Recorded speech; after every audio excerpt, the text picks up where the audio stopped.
Dr. Eric Kelly III and a host of phenomenal speakers from all around the globe for this 7-day virtual event that you don't want to miss. The mission of the Black Business Expo is to raise scholarship money from kids all the way from high school all the way from college. The Black Business Olympics is one of the largest Black business showcases in the world. It is an opportunity for businesses and companies to showcase their businesses globally. We are going to be giving away laptops up to $5,000 away to students. Again, I'm Olivia Appleberry, the founder of 2 Cents Finance and one of the speakers for the expo. I am so excited to see you there. For more info, go to www.blackbusinessexpousa.com or call 919-308-9090 and hope to see you there. I am Black Business. From the moment I wake until the time I sleep. Yes, I am Black Business. I am Black Business. Tell me, are you Black Business? I am Black Business. Do you support Black businesses? Listen, I support Black business because I am Black Business.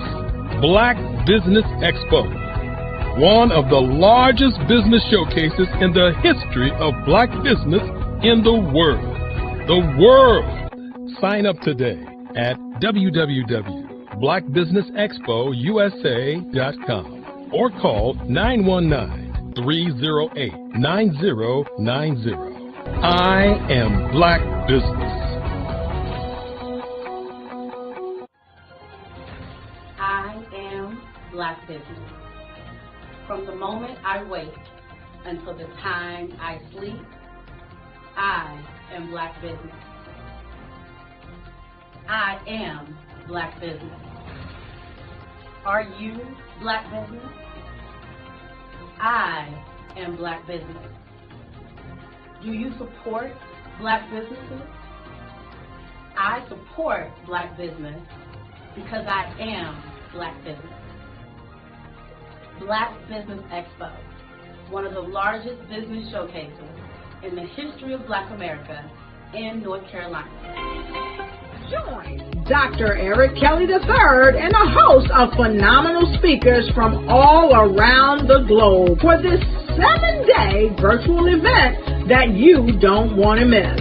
The mission of the Black Business Expo is to raise scholarship money from kids all the way from high school all the way from college. The Black Business Olympics is one of the largest Black business showcases in the world. It is an opportunity for businesses and companies to showcase their businesses globally. We are going to be giving away laptops up to $5,000 away to students. Again, I'm Olivia Appleberry, the founder of 2 Cents Finance and one of the speakers for the expo. I am so excited to see you there. For more info, go to www.blackbusinessexpousa.com or call 919-308-9090 and hope to see you there. I am Black Business. From the moment I wake until the time I sleep. Yes, I am Black Business. I am Black Business. Tell me, are you Black Business? I am Black Business. Do you support Black businesses? Listen, I support Black business because I am Black Business. Black Business Expo, one of the largest business showcases in the history of Black business in the world.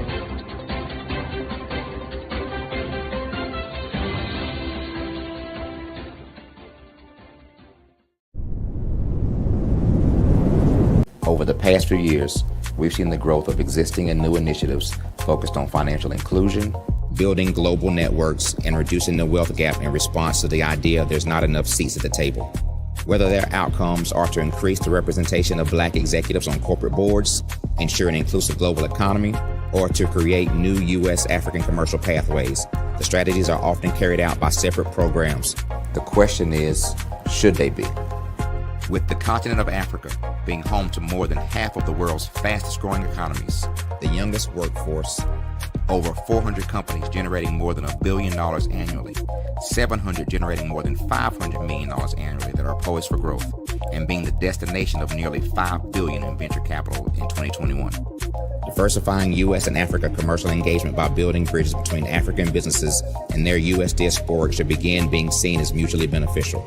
From helping to reduce Africa's enormous capital gap to catalyzing two-way trade opportunities, the COVID-19 global pandemic hopefully has taught us that global challenges and opportunities are more interconnected than we thought. During the pandemic, African companies like Unicorn Flutterwave, insurance provider Reliance Health, ride-hailing app Yasir, and 54Gene, the continent's first bank of DNA on people of African descent, prove that when African companies have access to networks, capital, and information, they grow big, grow fast, and create solutions that are valuable to the world. This is why Be Direct was created. We are the first U.S.-based but African-centric board preparedness and board search company designed to connect U.S. Black talent and corporations to African businesses. Unique and fundamental to Be Direct's success is our process of helping board candidates adapt their experience and networks to an African context before they're connected to high-growth companies that are looking to locally and globally scale. From our focus groups with African business execs and government leaders, we don't ignore the sentiment that business is easy, but people are hard. Having a pool of board candidates with hard-to-access networks and extensive experience across the business life cycle, including successfully raising capital, is table stakes for an initiative like this. So yes, we have that. But corporate or entrepreneurial success in the U.S. does not guarantee success in Africa. Developed alongside industry partners on the continent, our training program, Be Direct Prep, is designed to transpose their experience to create cultural comfort, understanding, and a commitment to helping businesses in Africa scale. Our board governance sessions are African continental and country specific, integrated with cultural awareness and dexterity training, masterclasses led by African industry execs, and mentoring and coaching from African continental-based facilitators. But even more unique to Be Direct Prep, we cap off our training program with an immersion trip to help candidates that have not been to Africa before see and feel Africa's complexity and opportunity from African soil. We all know traditional network-based board placement has historically left a lot of us out of ever really being in the paid board pipeline. Our strategy supports the work of many great organizations that are successfully filling seats at U.S. board tables by creating more tables for those that are still left on the sideline. It's time to start seeing the role and value of U.S. Black talent and businesses on the continent of Africa differently. Old perceptions and habits limit economic inclusion. Let's transition Black talent and the African businesses they will support from the periphery of the global economy to its core. Living in a global lockdown, we all know now how fast local and global economies can change, and see the value of having businesses that hire, strengthen local value chains, and even grow globally. Status quo in any form holds back progress. We must democratize U.S.-Africa commercial engagement by socially and economically connecting cultures that have long been disconnected. It's time for Africa's U.S. diaspora to redefine their global value by helping African businesses scale continentally and globally.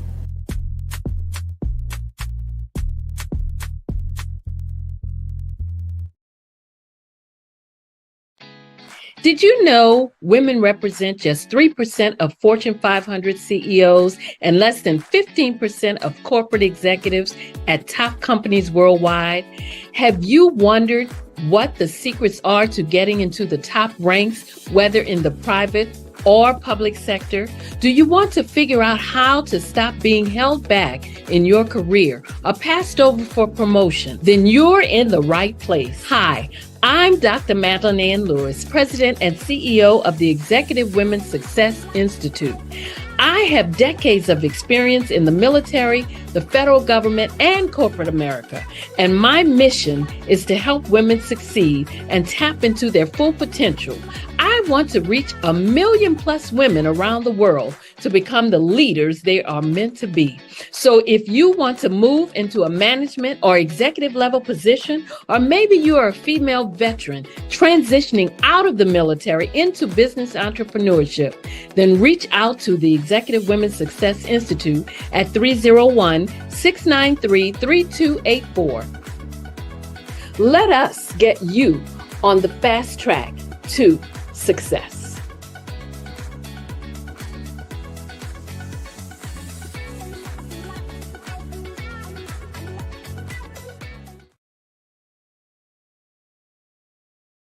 Phenomenal Tanya T. Wise, who is here from the great state of Maryland. Tanya, welcome and thank you for being with us today. Can you indulge our audience a little bit and tell them just a little bit more about who you are and what it is that you do? Well, I love being able to talk to people and have a magnetic attitude, being able to just show them. So I always like to say, level up is Coach at Tanya T. Wise here.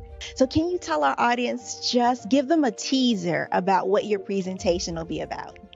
So my philosophy is that we should all be living our dream life. So tomorrow I'm going to talk about how you start living your dream life. What are some of the things that you thought about in your childhood that you just kind of let go and dormant? Wow. And I want to reignite that and just give you some pointers and some tips, some tools, some strategies to be able to start living your best life now. And guess what, Rhonda?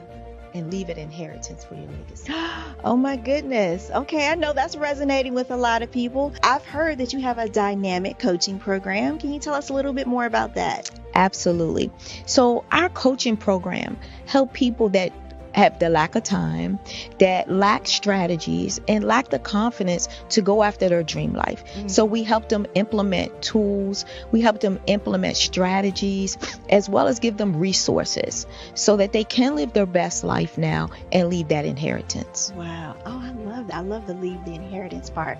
Listen, you are dropping some major nuggets, and I know a lot of what you're saying is resonating with a lot of people, but I think we're all curious. How did you even make this transition into the speaking and coaching arena? What's the story behind this? So I started out in finance, and I realized that a lot of people don't necessarily go after their dream life because of the lack of finances or the education behind finances.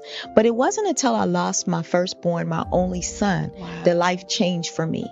And where I was going after it all, living the corporate life, hit my 6-figure income and living in my dream house with my dream man, driving my dream car.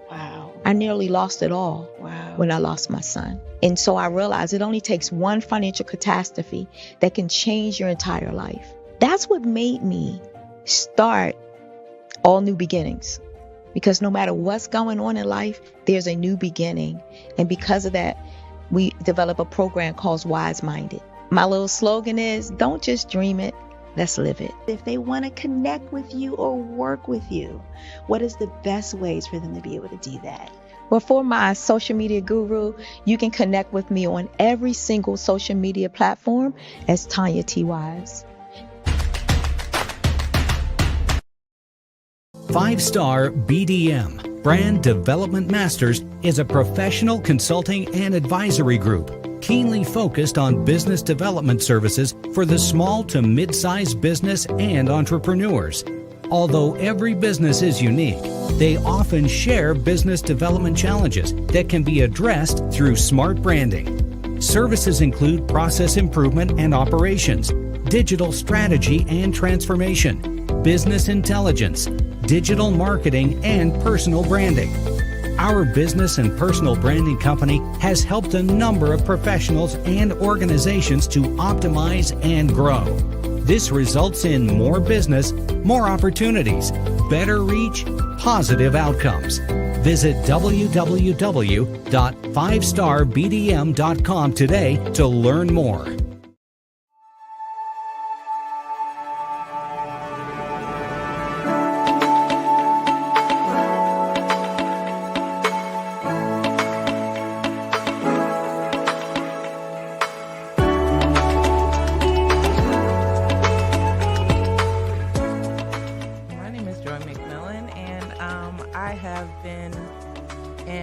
Infection control and nursing for over 30 years.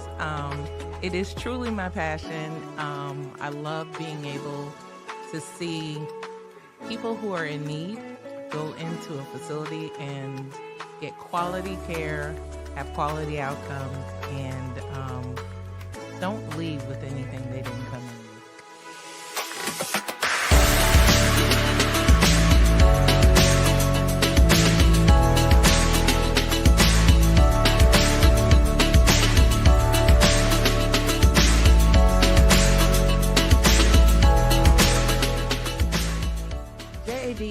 infection control experts is really about having the ability to partner with facilities, partner with organizations who may not have the resources to be able to make sure their residents or patients, depending on the setting, get the best care that they have.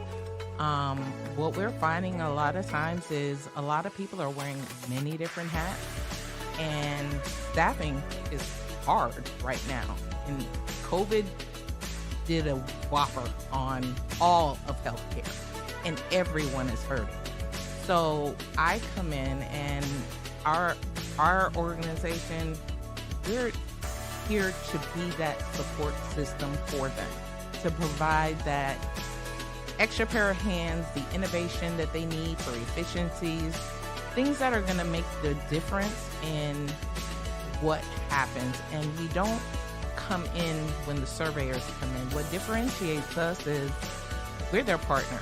So when you get us, but we're helping you proactively monitor, proactively engage, proactively look at real-time information so that we can make the difference ahead of time.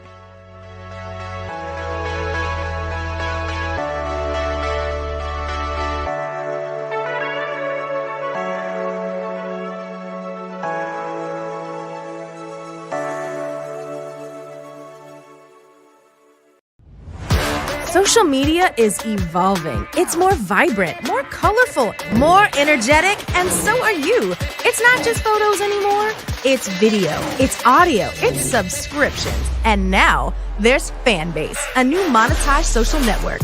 Fanbase delivers the complete native app experience with full content monetization for every user. No algorithms that shadow ban your engagement or growth, and no ads. Follow anyone for free and subscribe directly to your favorite creators for $4.99 a month. Plus, show some love by tipping on any post. Also, make a Fanbase page and monetize your content the same way. Finally, connect with your followers by posting the amazing content you already create. And now, get paid for it. It's time to energize and monetize, because everyone's a fan of something and everyone has a fan base.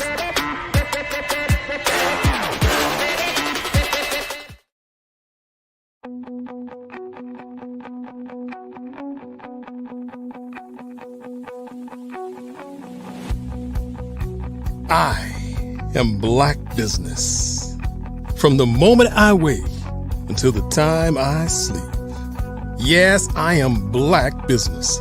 I am Black Business.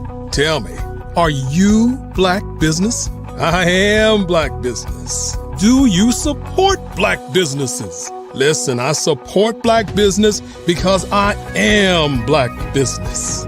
Black Business Expo, one of the largest business showcases in the history of Black business in the world. The world! Sign up today at www.blackbusinessexpousa.com or call 919-308-9090. I am Black Business.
Good morning. I'm so sorry I can't hear you, Grant.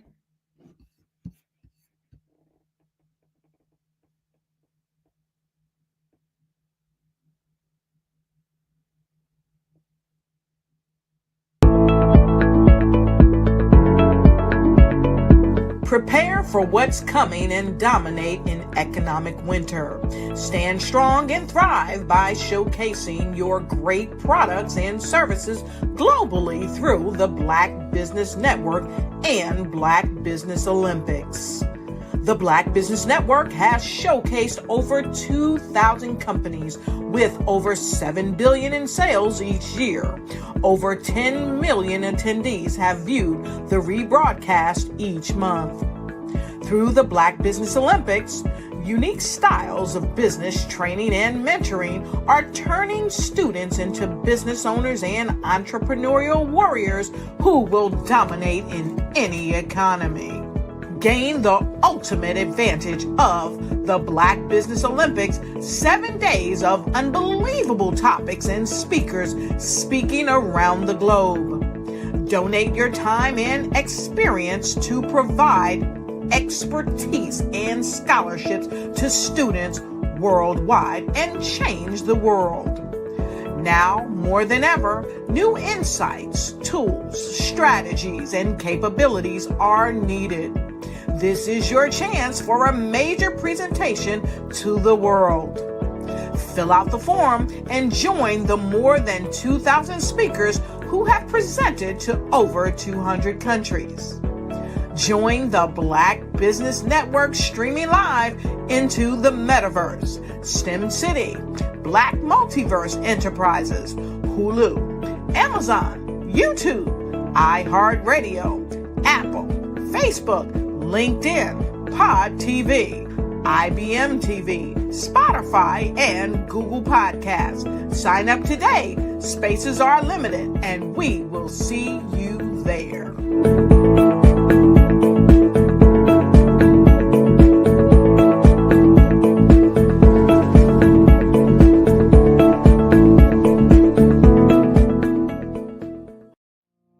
Did you know that approximately 333.34 million businesses exist today, according to a report from 2021? And you may be one of those businesses, or maybe you're not in the business market yet, but you're aspiring to be a business owner. Well, guess what? You're in the right place at the right time. Because let's face it, everything is about timing and opportunity. Hi, my name is Dr. Lotus Richey, and I'm the CEO and founder of the Lotus Richey Coaching and Consulting LLC, along with the Lotus Richey Ignite Show, 15 Minutes of Success with Dr. Lotus Richey, as well as books to boom your business and bring who you are.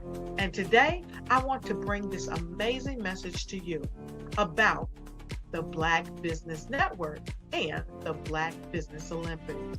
See, the Black Business Network and the Black Business Olympics is designed to help people just like you, that's right, that look like me, to take their business to the next level.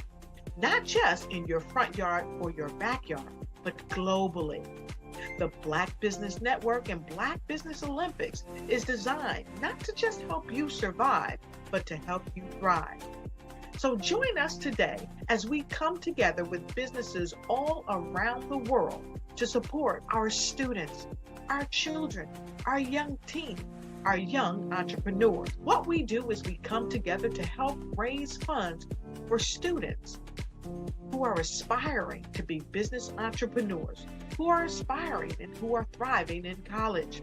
We endow them with a wonderful opportunity to gain scholarship of either a laptop or several thousands of dollars.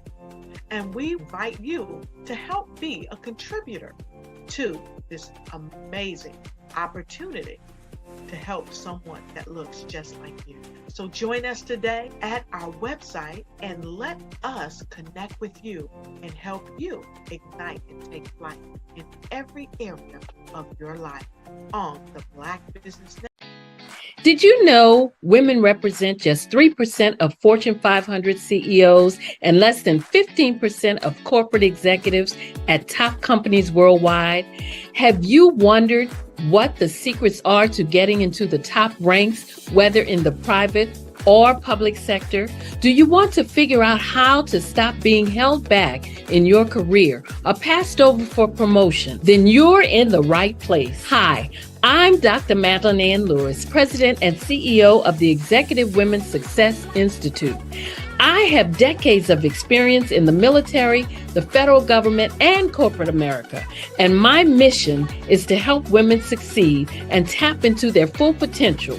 I want to reach 1 million plus women around the world to become the leaders they are meant to be.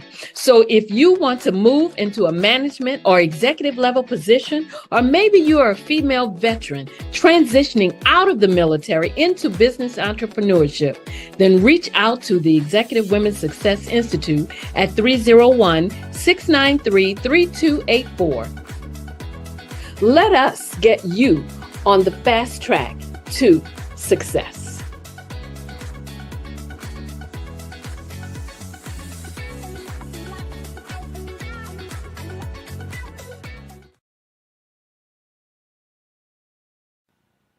Hello, my name is Kiasi Helm and I'm 14 years old. I think my genius would probably have to be setting goals and achieving them. I say this because ever since I was young, I always wanted to be an author, and at age 11, I ended up achieving this. But not only did I end up becoming an author, I ended up becoming a public speaker, a publisher, a business owner, all these great things. The name of my business is Written by Kids Publishing Company. I decided to start this company because I thought it was important for me to help kids my age express themselves through literacy and just achieve their own goals. Because to me, achieving goals is the best thing in the world to feel. It's you just achieving things and aspirations that you set for yourself. And I know that everybody is capable of this because even if you don't end up achieving the goal, you still tried your best, and that's the most important thing. And everybody is capable of this because genius is common. Thank you.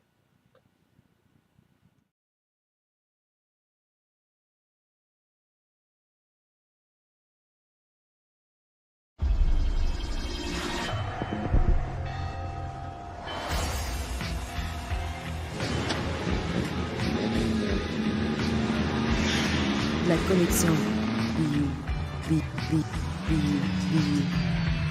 La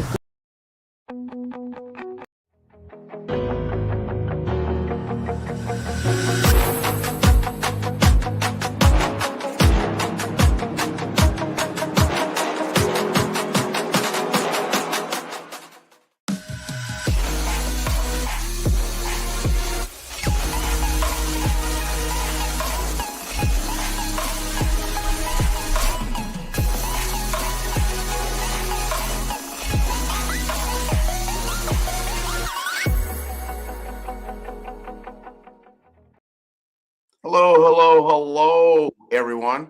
We had a little technical difficulties, but we are back. My name is Grant McGaw, CEO of 5-Star BDM and host of the Follow Brand Podcast. And I am your business moderator for this session on the Black Business Network. The Black Business Network is a 24-hour business network showcasing Black businesses, business owners, and entrepreneurs and thought leaders worldwide. And we have speakers from North Carolina, London, Singapore, Africa, Japan, and cities all over the United States. The Black Business Network is a global community sharing business knowledge to empower, inspire, and educate businesses about business. And today we do have Sharonda Davis. She is the founder of NurseBlock and a pioneering voice in healthcare technology, bringing nearly 20 years of hands-on nursing experience to innovative work. Now, she recognizes the challenges of balancing shift work and motherhood, and she developed Nurse Life GPT, an AI-powered solution designed to support nurses navigating demanding schedules. And Sharonda is deeply passionate about leveraging emerging technologies to elevate the nursing profession and transform the future of healthcare delivery.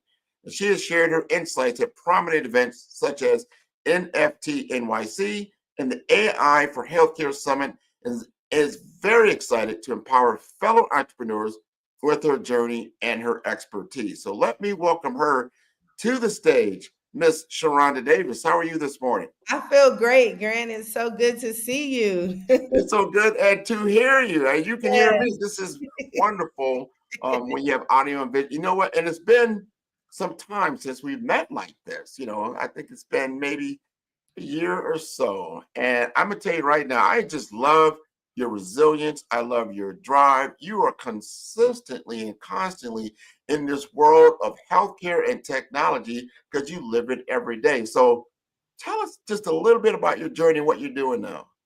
Well, good morning, Grant. First and foremost, I want to take this opportunity to say thank you. Very early in my journey, when I was still knee deep in nursing and not even sure that I was able to become a founder, you were my mentor and my guide, and I really appreciate you. And a lot of that resilience has to do with you. So I definitely want to take this opportunity to say thank you publicly. Thank you so much. I'm Sharonda Davis, as you said. I'm so excited to be here this morning at the Black Business Olympics. I'm a wife, I'm a mom of 3 very busy boys. I'm the only daughter and a health tech founder and a nurse. It's taken so much for me to put nurse last, but for years that title defined my life and my identity. Now that I have merged into health tech, full-time almost, and I'm building Nurse Block, I've had to understand and become more aware of who I am beyond the bedside. If anyone understands the time crunch of trying to raise a family while manage a business, it's me. And that has led me into my journey into AI. And I'm so happy to speak to you all about it here today. Man, you put it out there just right there. The managing of time. And the only way you can do that is through passion. You have to truly believe in what you're bringing out into this world is worth your time, your effort, your resources. Is like, look, I believe in this and this is something we need to do because you know the life of a nurse. And you are doing this to help nurses. And I was going through your bio and what you're doing now with Nurse Block. I'm like, wow, this is something. And I'm sure a lot of people in healthcare, a lot of nurses are tuning in, they're leaning in right now, like, all right, Sharonda, what are you talking about here? Are you trying to help me? What you got on the table? So tell us more about Nurse Block. Basically, at Nurse Block, we are in the business of matching verified nurses to the patients that need their value-based care. And we're rewarding these nurses with crypto. I know that that's unheard of in this day and time, and it seems so far-fetched. Like you said, you have to have a passion for this, and you have to believe in it with all your heart. Payers are looking for alternative pay methods. Patients are looking for alternative ways to receive value-based care. And I believe that cryptocurrency will be one of the main forms of currency of the future. It will open us up to global networks like we've never seen before. And there's no reason why healthcare and nurses should not be at the forefront of that. Well, that's beautiful. We're going to unpack just a little bit of that because I hear what you're saying. And she's, obviously working in these levels of healthcare and technology and how this has come. And then a new way of delivering healthcare, meaning value-based care. So what do you mean by that? And they're like, hey, this is for probably one of the first times like that, right now, like if you take your car in for service, you typically don't pay for that car until it's delivered to you and that your car now is running the way it should be before you took it in. Well, in healthcare, you pay regardless if your car, your body is fixed or not. So what's the incentive? Tell us more about value-based care. Well, Grant, for years, providers have received rewards for providing care that leads to positive outcomes. The most of the providers that receive those rewards are the physicians and the mid-level providers. Although it's the nurse that's actually at the bedside leading to those positive outcomes, oftentimes the nurses are not rewarded for those positive outcomes. What I mean is, if you go into the hospital and you're treated for a condition and you go home and you're not readmitted for 30 days, there's a reward for that to the people that have cared for you. 9 times out of 10, it's the nurses that were at the bedside that led to you not being readmitted, or that led to the improvement in your heart failure condition or your hypertension condition. What we're doing at NurseBlock is we're able to track the individual nurses' contributions and reward them for the positive patient outcomes that they have. Man, now see, all the nurses went, what? I'm getting paid for that. Yes, This is yes, something that yes. now. So is this a platform? How are you actually doing the tracking? Right now, we are using edge-based technology that tracks individual contributions to patient outcomes via EHRs and other methods in the hospital. Right. So you're able to then, and it's people that don't understand that the hospital has a system, so the electronic health record, and within that record, you can, a lot of the activity is tracked. You're going to put now a more of a blockchain cryptocurrency as a part of that that can be tagged to a particular nurse, and then obviously to a particular patient, and then in that record, and then you're able to get the result and then some kind of payment. Now, where is that payment coming from? Who's actually paying for that? Is that something from the hospital? Is it from the managed care provider? I'm not sure. How does that work? It's actually a combination of both. We're using a decentralized DAO-like concept. So not only do the members of our community contribute to this sort of bucket of funds, but also hospitals and their reward system. So I know you've heard about the pizza parties and the buttons and all the different ways that nurses are supposedly rewarded for their contributions. But unfortunately, in this day and age, it's not resonating with nurses. More than 600,000 nurses are expected to leave the profession by 2027. And most of that is contributed to burnout and not feeling valued. Most of the contribution will come from hospitals that want to reward their nurses for the value-based care that they're providing. That's important. I like that. There is an incentive on every, form of your value wheel, right? Right. So the hospitals obviously, hey, they're doing the work. They're getting compensated. Like you said earlier, if there's not a readmittance, typically right now, the way it works, CMS reimbursement say, hey, we're going to go ahead and pay you for keeping that particular patient outside of the hospital, right? But then you're saying not only the hospital being compensated, the person who's actually delivering the work.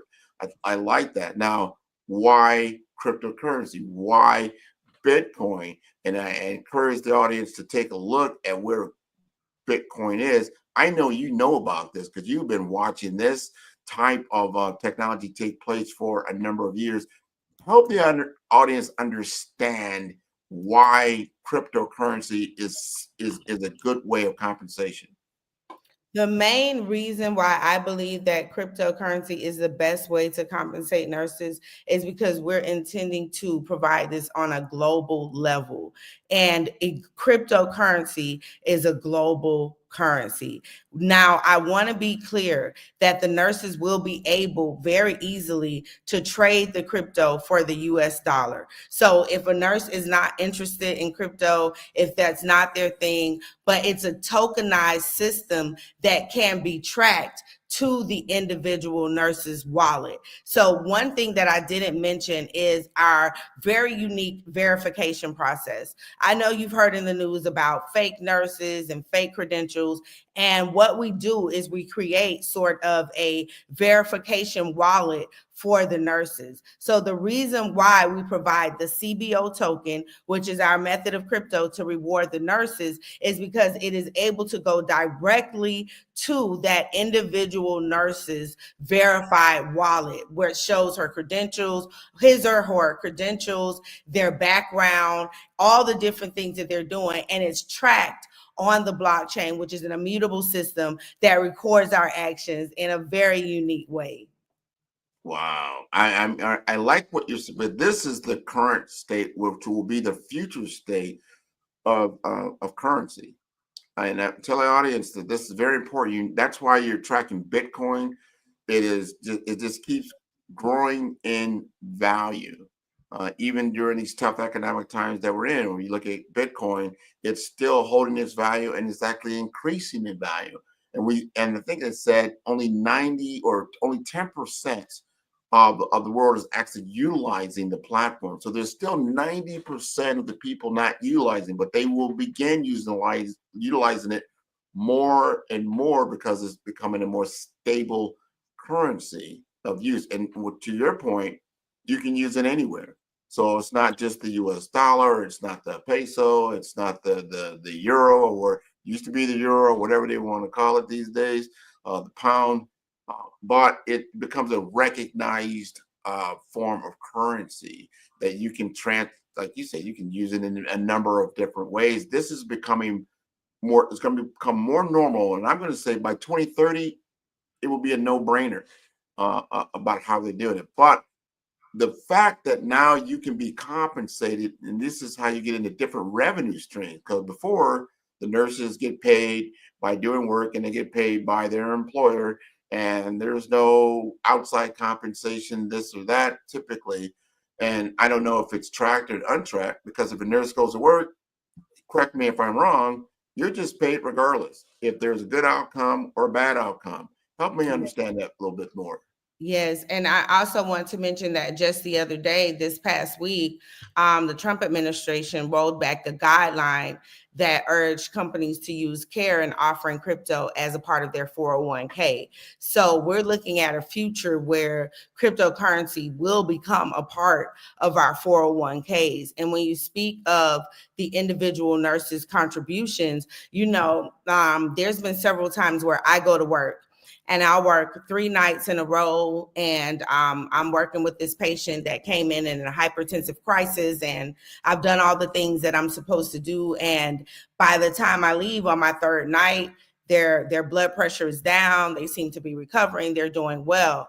Now, this is not to slight or critique another nurse, but I go home for 2 or 3 days, and by the time I come back, that same patient is in ICU. Many nurses feel this frustration. There's a huge gap in the level of skill in nursing these days. When I became a nurse almost 20 years ago, I had nurse leaders that were 20 years in the game that held my hand and walked me through it. That's very uncommon right now. Most of the nurses that are on the floors these days are novices. And what we believe is that this sort of incentive method will encourage nurses to show up and to provide the best care that they can every single time. Like you just said, payers reward the physicians, the hospitals, the networks. They're all rewarded for these great patient outcomes. However, the nurse that's at the bedside, that's contributing the most to those positive patient outcomes, seldom benefit. So imagine a system where every time your work leads to the positive outcome of a patient, you receive a small amount of crypto in your wallet, like that you can go and transfer for USD. One thing that I didn't mention is that we also have a unique suite of AI tools for nurses. So even if you did not want to trade that crypto in for USD, you could use it to pay for your AI tools that are helping you make clinical decisions as a nurse. I am so impressed with, first of all, just you understand the use case. People are like AI, they see, artificial intelligence, they see generative AI, ChatGPT, things like that. They say, oh yeah, I can get an email, crafted quickly or write some paragraphs or other things. It's more than that. You can utilize these tools in such a way, and you start pairing them with other emerging technologies that have been in existence, but now you can utilize it, whether it's blockchain, cryptocurrency. These things are changing our world as it is, and we should be making it for the better. I'm going to go on record and put on note, if I do go to the hospital, I need Sharonda Davis at the bedside. I want somebody that's competent, that knows their stuff, and I want her paid. She needs to be paid for everything she does, right? Yeah, I think that is a huge contributor to burnout, feeling undervalued, with the uptick in nurses on social media and patients on social media. I feel like nurses are really, we've been the most trusted profession for the last 22 years. But now that there's so much distrust in society as a whole, I feel like that value is slowly slipping away. And what I want to do, what our mission at Nurse Block is to maintain the value, let nurses know your value. During COVID, when everyone was at home in isolation, nurses were on the front line. Even in the hospitals, nurses were the ones running in the room, saving patients' lives. And I think that a lot of the burnout comes from our contributions simply not being, or we feel like our contributions are not being valued. And with Nurse Block, what we want to let nurses know is you are valued. We see you, we hear you, we understand you, and we're here to build for you with this emerging technology. I love that. I do. This is one. Now, where are you at right now in your business? Have you piloted this program? Are you pre-revenue, post-revenue? Give me an understanding where your business is. Right now, we're pre-revenue. We have launched our website and our wait list. I encourage any nurses that are listening to please go and sign up for our wait list. We're way ahead of our time. I'll admit that. We're way ahead of the curve, and explaining and getting nurses and healthcare in general to understand what we're doing has been a challenge for me. And that's why I'm so grateful for this opportunity to speak about it this morning so openly and passionately, because we are pre-revenue and we need more nurses to sign up for our wait list, join our platform, and get involved and get educated about these emerging technologies so that we can take our power back and stop leaving our beloved profession in masses. So we're pre-revenue. Our wait list is open, nurseblock.io. I really encourage any nurses that are listening to please go and sign up for our wait list. So help me understand this more. Let's say I'm a health system and I'm interested in what you have. Like, wow, you know what? That sounds like a good way to enhance my workforce and bring something in that's unique. It's a differentiator. And they're gonna like, well, how can we get it integrated with our EHR? Typically, a lot of these systems use Epic. And then once it's integrated into the EHR, is it that simple now to track these nurses? Walk me through that a little bit. There's what we call edge technology that is actually able to integrate with these systems while you're at work, and when you leave, none of that follows you home. So the technology that exists these days is it's very easy to integrate with these EHRs to track what's going on in a very discreet and encrypted way, leave that information, but provide it for another front end user. And that's what we're using. We're using the very same edge technology that they're using at the CDC and all of these other huge companies to track very minute transactions.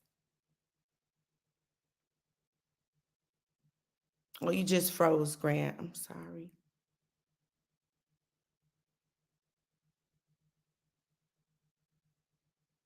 Hey, Grant. Genius is common, and my genius is nutritional strategy. I am Shawnee Smith, the owner and creator of Can Do Spice. Can Do Spice was created because I knew that adding herbal and mineral supplements to my diet did not have to be boring.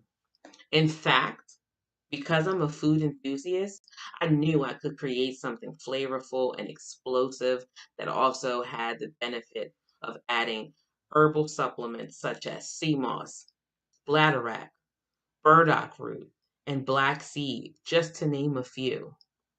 I invite you to take this journey with me where we come together and take control of our nutritional health. It is my way of sharing my genius, the gift of flavor and the healing power of herbs to the world. What is your genius?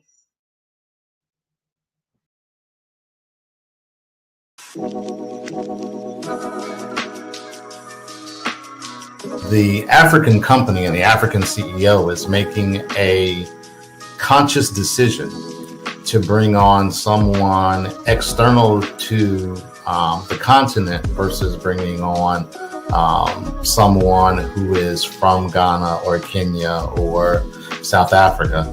And so the skill sets of the people that we take through our executive leadership training program and ultimately on the placement, obviously have to be extremely high caliber. So what we look for are corporate executives at the vice president to C-suite level, as well as Black entrepreneurs. When we look at the Black corporate executives, we're looking for some very specific skill sets, whether that be around supply chain, sales and marketing, engineering, product development. We want our folks to be able to add immediate value to the corporate board, right? And the other thing is, even if they don't necessarily have specific industry experience, they're bringing a diversity of thought.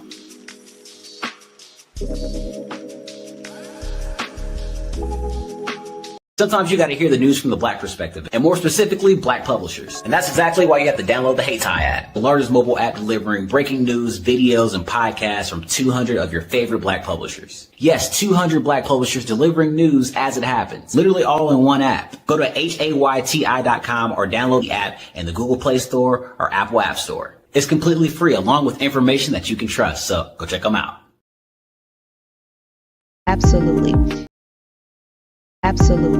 So our coaching program help people that have the lack of time, that lack strategies, and lack the confidence to go after their dream life. So we help them implement tools. We help them implement, I love to leave the inherited lack of finances or the education behind finances.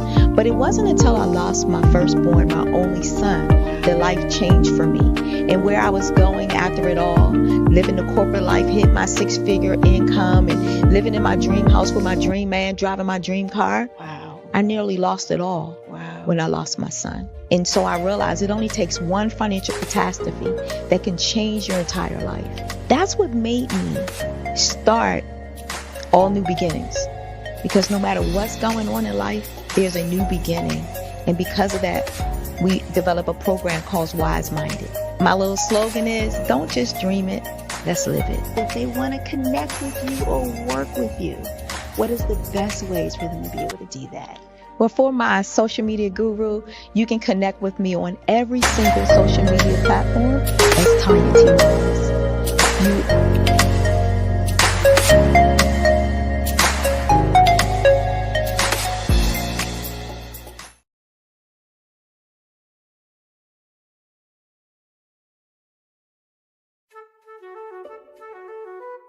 This is Dr. Arnold T. Petsworth. He's the owner of Petsworth Vet World, a veterinary clinic in Hopton, Connecticut. His patients include dog, cat, frog, fish, Goldie, dog, and this alpaca. Due to doctor-patient confidentiality, we can't tell you their names. Business at Vet World was steady, and then quarantine hit. Neighbors brought new four-legged friends into their homes. Bunnies. Bunnies everywhere.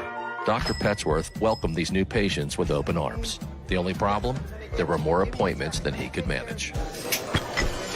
That's when Dr. Petsworth turned to his American Express business card, which offers spending potential that's built for his changing business needs. He decided to hire a new assistant, Julio, and with spending power built for business purchases, he used his card to furnish a new exam room. Together, Dr. Petsworth, Julio, and American Express Business made sure all the pets of Hopton got the love and care they deserved. And everyone was happy. Get the card built for business by American Express.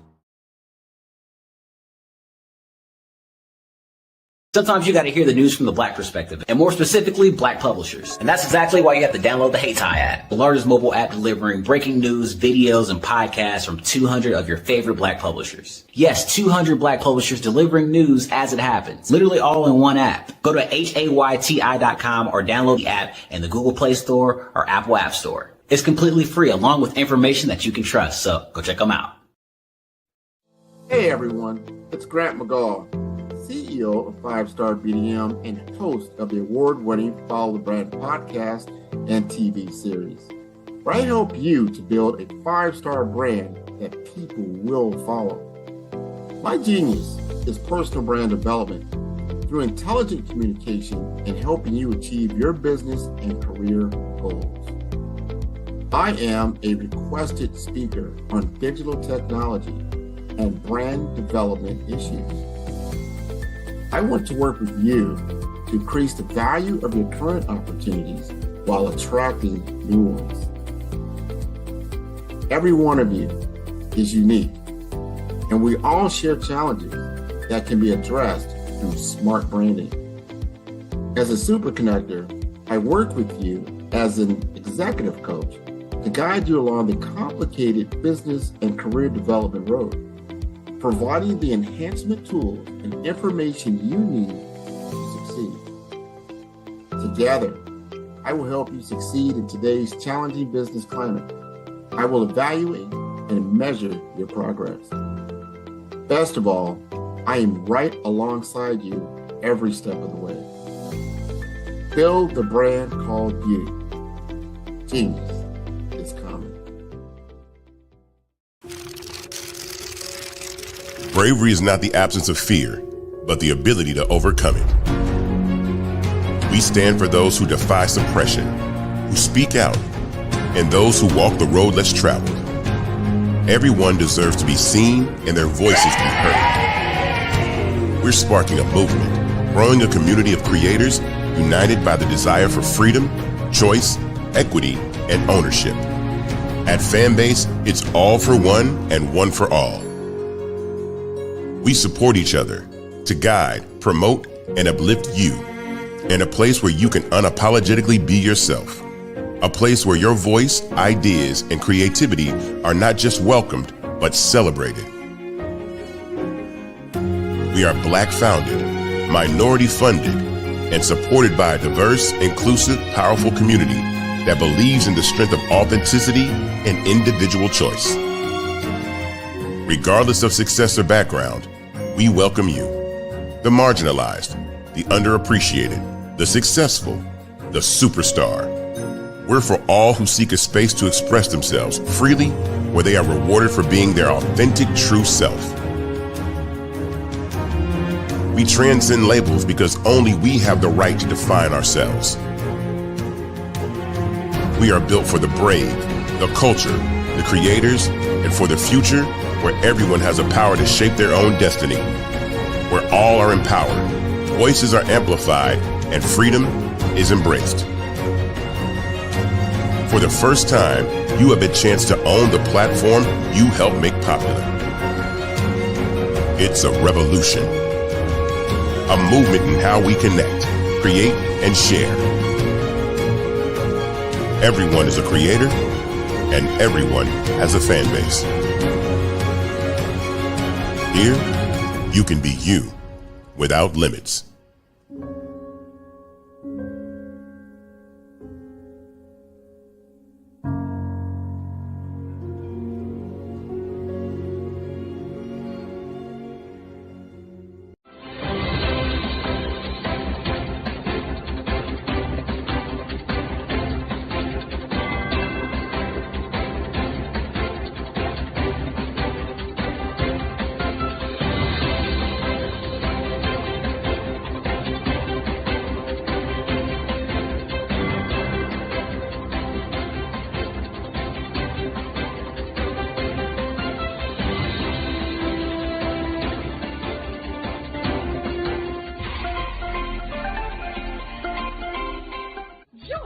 Dr. Eric Kelly III and a host of phenomenal speakers from all around the globe for this 7-day virtual event that you don't want to miss.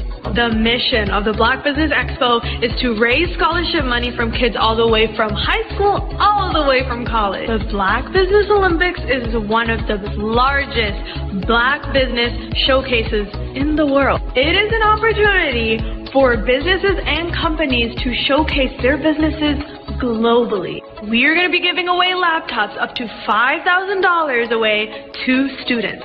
Again, I'm Olivia Appleberry, the founder of 2 Cents Finance and one of the speakers for the expo. I am so excited to see you there. For more info, go to www.blackbusinessexpousa.com or call 919-308-9090 and hope to see you there. I am Black Business. From the moment I wake until the time I sleep. Yes, I am Black Business. I am Black Business. Tell me, are you Black Business? I am Black Business. Do you support Black businesses? Listen, I support Black business because I am Black Business. Black Business Expo, one of the largest business showcases in the history of Black business in the world. The world! Sign up today at www.blackbusinessexpousa.com or call 919-308-9090. I am Black Business. I am Black Business. From the moment I wake until the time I sleep, I am Black Business. I am Black Business. Are you Black Business? I am Black Business. Do you support Black businesses? I support Black business because I am Black Business.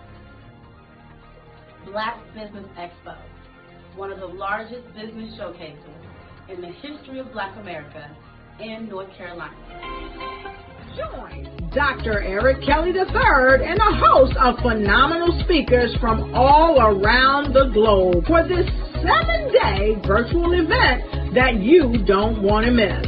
The mission of the Black Business Expo is to raise scholarship money from kids all the way from high school, all the way from college. The Black Business Olympics is one of the largest Black business showcases in the world. It is an opportunity for businesses and companies to showcase their businesses globally. We are going to be giving away laptops up to $5,000 away to students.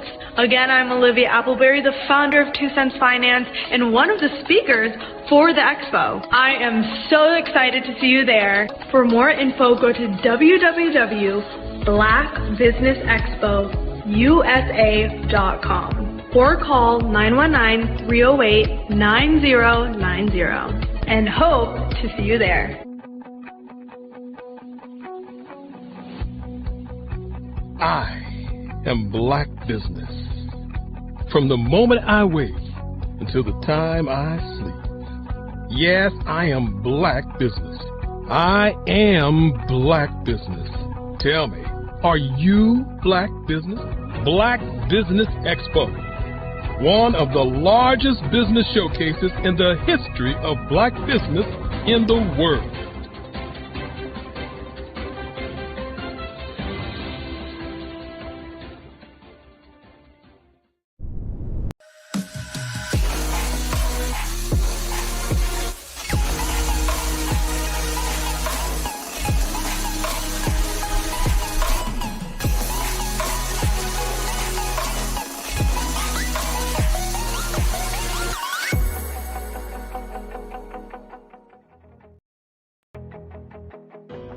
I am Black Business. From the moment I wake until the time I sleep.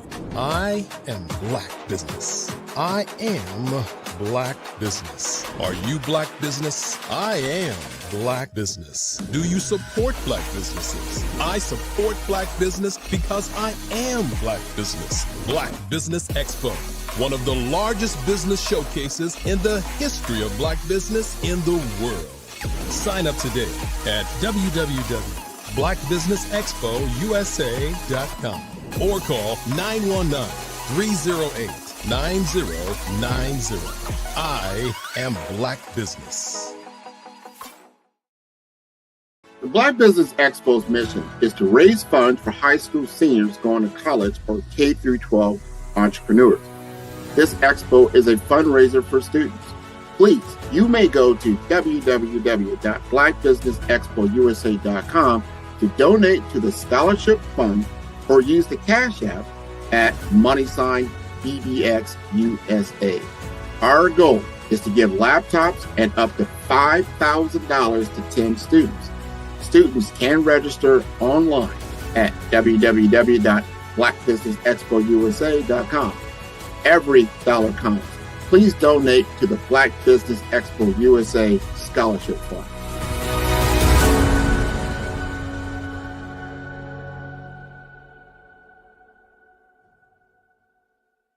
Hello, I am Dr. Eric Kelly III, the visionary strategist and founder of the Black Business Olympics. I invite you to showcase your Black-owned businesses on the Black Business Network global stage. The Black Business Olympics is a global Black Business Network platform that propels Black-owned businesses into the international spotlight. By showcasing your business on the Black Business Olympics platform, you can reach a worldwide audience of potential customers, partners, and investors. You can also establish yourself as a thought leader and expert in your field, attract lucrative partnerships, and more speaking engagements. In addition, the Black Business Olympics platform provides a valuable opportunity to connect and collaborate with like-minded entrepreneurs and business professionals from around the world. This can lead to new business opportunities, ideas, and relationships. Finally, by sharing your story and expertise on the Black Business Olympics platform, you can inspire and empower others. This is a powerful way to make a positive impact on the world and leave a lasting legacy. If you are a Black-owned business owner, I encourage you to seize the opportunity to showcase your business on the Black Business Olympics platform. It is a once-in-a-lifetime opportunity to make an indelible mark on the world. Be one of the 1,000 visionary entrepreneurs who are changing students' lives, shaping industries, and leaving an unforgettable legacy for their families. Unleash your voice on our global stage and watch your business thrive. Black Business Olympics is one of the largest Black business showcases in the history of Black business in the world. Yes, the entire world. Just give me a call today at 919-308-9090.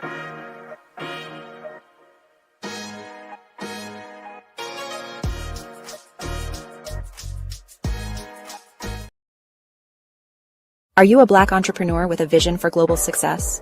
Are you ready to take your business to the next level? Introducing the Black Business Network, BBN, one of the largest Black business showcases in the history of the world. The only 24/7 global multimedia ecosystem dedicated to connecting and promoting Black entrepreneurs, brands, and businesses globally. With BBN, you can sell your business now 24 hours a day to over 200 countries. Reach a global audience in real time, build trust, and generate leads like never before. Access a world of opportunity with our live streaming and replay platform, featuring on-demand content, documentaries, and exclusive interviews. Get your exclusive, one-of-a-kind Black Business magazine covers that feature you and your amazing business today. And tap into our Black Business Global Chamber of Commerce, where your voice will be heard globally with over 1 million business owners. Learn the insights and strategies that Black entrepreneurs are using to grow today. Power your business with the Black Business Black Credit and Debit Card. Get cashback, access microloans, and build your business by doing business with Black businesses worldwide. Stay ahead of the curve with the Black Business World Report, our yearly intelligence magazine, providing industry trends, government programs, funding alerts, and so much more. BBN is more than just a network. It's a revolution. It's a global movement, uniting Black entrepreneurs from over 200 countries to share knowledge, build relationships, and create economic empowerment. And for corporations, BBN offers a unique opportunity to demonstrate your commitment to diversity and inclusion and access. Submit your corporate commercial today. Sponsor BBN, reach a targeted audience, and support the growth of Black-owned businesses. Our Black Business Ambassador program provides support and detailed information on all activities. From onboarding to mastermind think tasks, they cover it all. Whether you're looking to expand your business or your viewers, BBN brings together the tools, talent, and technology needed to grow Black-owned businesses worldwide. It's where we speak, sell, connect, and rise. Live and on demand. Join the Black Business Network today. Visit bxtv.org to learn more and unlock your global potential, where business is broadcast live, where the future is today. Call 919-308-9090 for your Black Business Fireside Chat today as we showcase your amazing business to over 200 countries. Black Business Network, one of the largest Black business showcases of Black business in the history of the world. Call today 919-308-9090 USA. At 5-Star BDM. At 5-Star BDM, we don't just elevate brands, we forge industry icons. Our mission is to amplify your business and personal brand through dynamic AI-enhanced strategies and an elite professional network of over 20,000 experts. We empower entrepreneurs and small to medium-sized businesses to lead, scale, and transform. Our powerful network accelerates your speed to market and connects you with unparalleled growth opportunities. If you're ready to lead, we'll position your brand to set the industry standard. Explore our comprehensive services designed to build your brand, drive growth, and innovate your business. From personal branding and business development to technology solutions and investment banking, we offer tailored strategies that deliver measurable results and help you dominate your market. Our personal branding service uniquely tailors your professional story. Starting at just $99 per project, we offer online courses, in-person workshops, and scheduled weekly calls. Perfect for individuals beginning their personal branding journey, we help you craft a legacy that commands attention and respect. Strategic plans and execution are at the heart of our business development services. We focus on sustainable growth, helping you secure funding, scale operations, and expand your market reach. Our expertise ensures your business thrives in competitive environments. Innovate with custom artificial intelligence, machine learning, and software solutions tailored to your needs. Our technology services are designed to enhance your business operations and drive efficiency, ensuring you stay ahead in the digital age. Discover real stories and real results. From healthcare startups to tech entrepreneurs, our clients have achieved extraordinary success.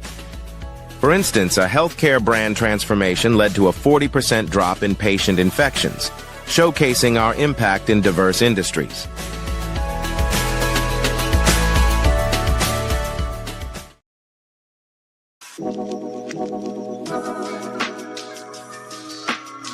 The African company and the African CEO is making a conscious decision to bring on someone external to the continent versus bringing on someone who is from Ghana or Kenya or South Africa.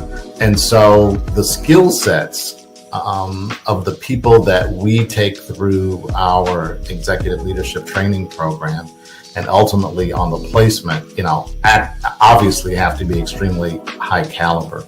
So what we look for are corporate executives at the vice president to C-suite level, as well as Black entrepreneurs.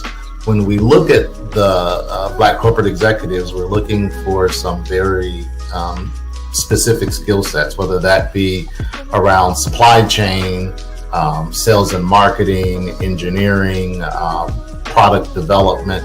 We want our folks to be able to add immediate value to the corporate board, right? And the other thing is, even if they don't necessarily have specific industry experience, They're bringing a diversity of thought.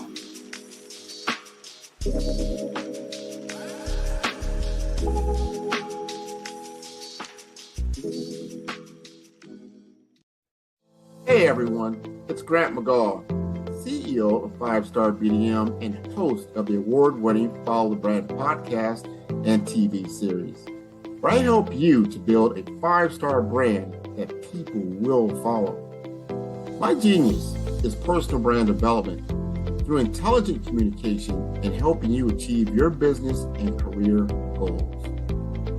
I am a requested speaker on digital technology and brand development issues. I want to work with you to increase the value of your current opportunities while attracting new ones. Every one of you is unique, and we all share challenges that can be addressed through smart branding. As a super connector, I work with you as an executive coach to guide you along the complicated business and career development road, providing the enhancement tools and information you need to succeed. Together, I will help you succeed in today's challenging business climate. I will evaluate and measure your progress. Best of all, I am right alongside you every step of the way. Build the brand called you. Genius is coming. Follow the Brand TV broadcast host, Grant McGaw, as he visits with top executives and entrepreneurs to find out their secrets of success with their personal brand. Follow the Brand TV broadcast host as he focuses on brand development to build better relationships, bring value to your business, relationships, and career. You will enjoy listening to each episode that is tailored to speak to you directly. If you're looking for this type of clarity in terms of building your brand, you have tuned into the right station. Each episode will help you to shape a conversation in the 5-Star BDM network of 20,000 professionals and become a springboard for your corporate engagement and business opportunities. Each guest will frame their story in the areas of personal branding, business development, career development, financial empowerment, and technology innovation. Grant McGaw explains why he is the CEO and owner of his own professional career. Grant is an accomplished business leader and entrepreneur who wants to give back to individuals to grow their personal brand strategy. Tune in as he weaves his story about new possibilities, while to you exceed expectations. If you love storytelling, this show will make for fun.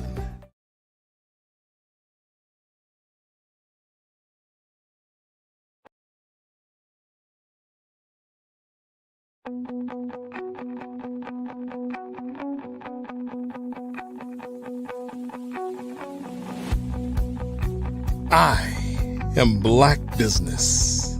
From the moment I wake until the time I sleep. Yes, I am Black Business. I am Black Business. Tell me, are you Black Business? I am Black Business. Do you support Black businesses? Listen, I support Black business because I am Black Business. Black Business Expo, one of the largest business showcases in the history of Black business in the world. The world! Sign up today at www.blackbusinessexpousa.com or call 919-308-9090. I am Black Business.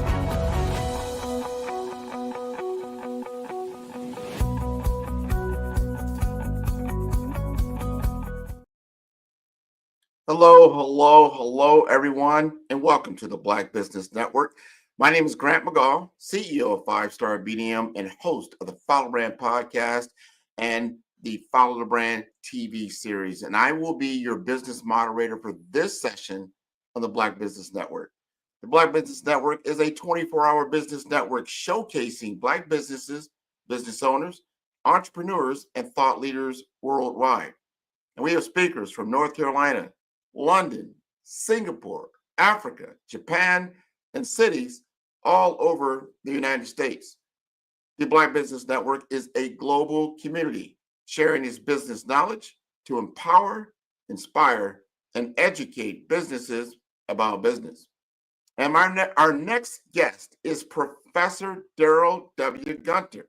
He is a digital executive consultant and educator with 40 plus years of experience in information technology. He's the founder of Gunter Media Group Incorporated and advises CEOs on business strategy and commercialization, and has held leadership roles at Xerox, Dow Jones, I can't even pronounce this word. It's Elsevier, Elsevier. I'll have him talk to that one. And the American Institute of Physics. And he's a recognized expert in semantic technology and AI and blockchain. He's a frequent speaker at industry events like the Charleston Conference and a contributor to scholarly publishing literature. And at Seton Hall University, he teaches consultative sales and hosts the radio show Leadership with Daryl W. Gunter, and that's going to be at 89.5 FM. He also mentors returning citizens through Rutgers University and their Are You Flourishing program, and he holds a BS in marketing from Seton Hall and an MBA from Lake Forest Graduate School of Management, and is a member of the Society of Scholarly Publishing. So let's bring Daryl Gunter to the stage because this is wonderful. Daryl, how you doing this morning?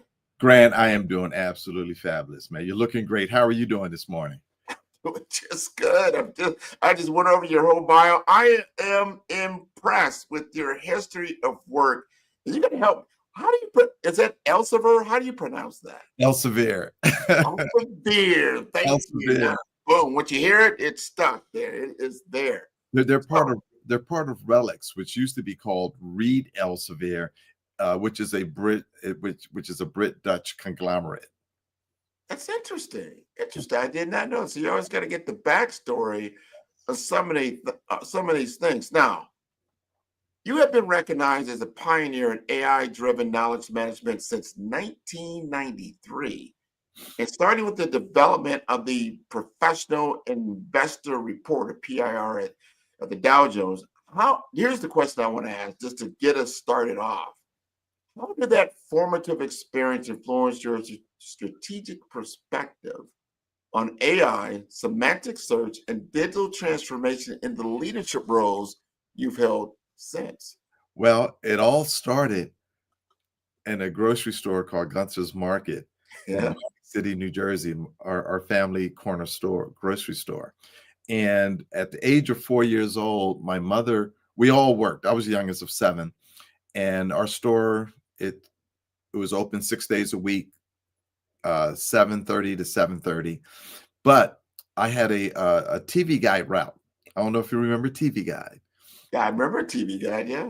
I had 4 customers, and my mother, in teaching me business and marketing, she started me off at 4 years old.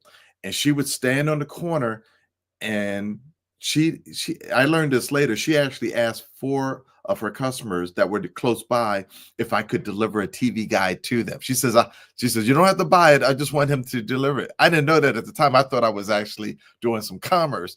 But my understanding of information started with the TV Guide. And then, of course, I helped my brothers on their paper routes with the Atlantic City Press and the Philadelphia Bulletin. And then I got my own route with the Philadelphia Bulletin, which, we always read the paper before we delivered, Yeah. And then, of course, matriculating through Seton Hall and then taking the job with Xerox, I was introduced to the Xerox Star system, 1981. Now, I was hired as a copier salesperson. Yeah. So I go to my manager and I said, I was in the demo room and I saw this beautiful monitor with all these icons on it, and it had this thing called a mouse. I said, when can I sell that? He says, oh, you need to sell some copiers first. Yeah. But what they did, Xerox had a personal computer called the 820, and it had 2 5-inch floppy disks. And I purchased one on the employee plan. And then that got me going. And then a couple of years later, I was recruited by Dow Jones, financial news services to be a salesperson for them. And so here I am in New York, 23 years old, working for really the dream job of my life for a salesperson. And then they said to me that they needed me to relocate. I had been with the company for like 1 week, and they're like, okay, we want to relocate. 1 week, and they want you to relocate? Wow. We want you to relocate to Hong Kong. How does that sound? They said, think about it. So I came back the next day. I said, when do I leave for Hong Kong? And then my manager, he chuckled. He said, well, aren't you going to like talk to your family? Because he knew I was the youngest of 7, you know, my mom was recently hospitalized, but she came through okay on that. But I said to him, I said, no. This is what I want to do. He said, well, it's not Hong Kong. And then I said to myself, oh my goodness, where is it going to be? And he said, LA. I was like, okay, that's fine. So when I moved out to LA that fall, not only was I selling Dow Jones Financial News Services, but I was also the first sales representative on the street selling Dow Jones News Retrieval, which is now called Factiva. And for those who are not familiar with that, it's a database of different databases, if you will, you know, for that. So that's my foundation. And then, of course, just became more curious about information and how it benefits everyone. And so, of course, after 13 years with Dow Jones, you know, going from New York to LA and then to Chicago as a regional manager, and then back to New York as the national sales director, I was approached by Elsevier to help them to build their first organization for the Americas. And that entailed taking a print business of $285 million of print, not under contract. And we had 3 goals. 1, to build a commercial sales and marketing organization. 2, to transform that revenue from annual to a subscribe, like 3 to 5 year agreements. Yeah. And also to convert the marketplace from print to digital. And that was to launch their product, Science Direct. And over the next 5 years, I grew that team from 0 up to 130 FTEs in 5 years, converted the marketplace to digital in 5 years, converted all of those agreements under long-term agreements. And over the next 11 years, we grew that revenue from 285 million to 385 million. Nice. Very successful.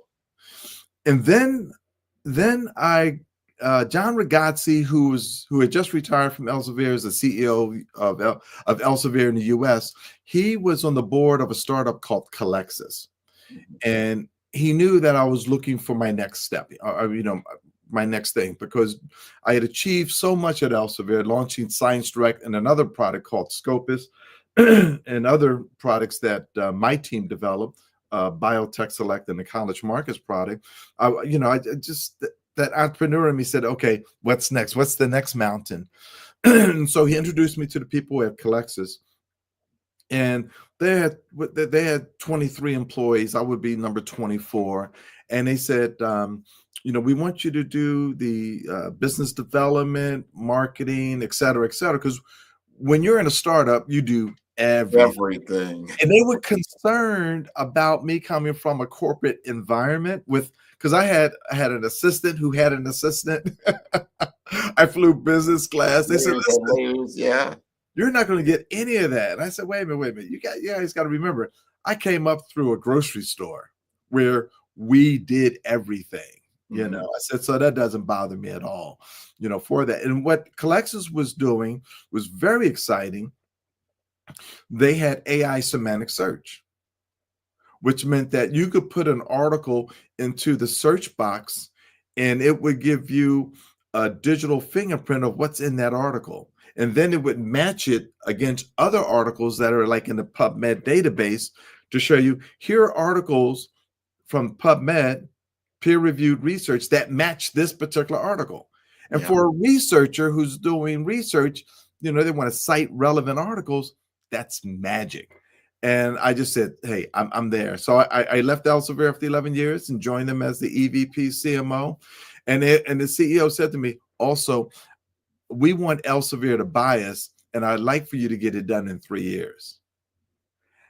Thanks to the Lord, June of 2010, they acquired us, and then I did a executive transfer of the business, and then I started with American Institute of Physics as their chief commercial officer, and I had a remit to build a new platform, acquire some businesses, and build out the organization.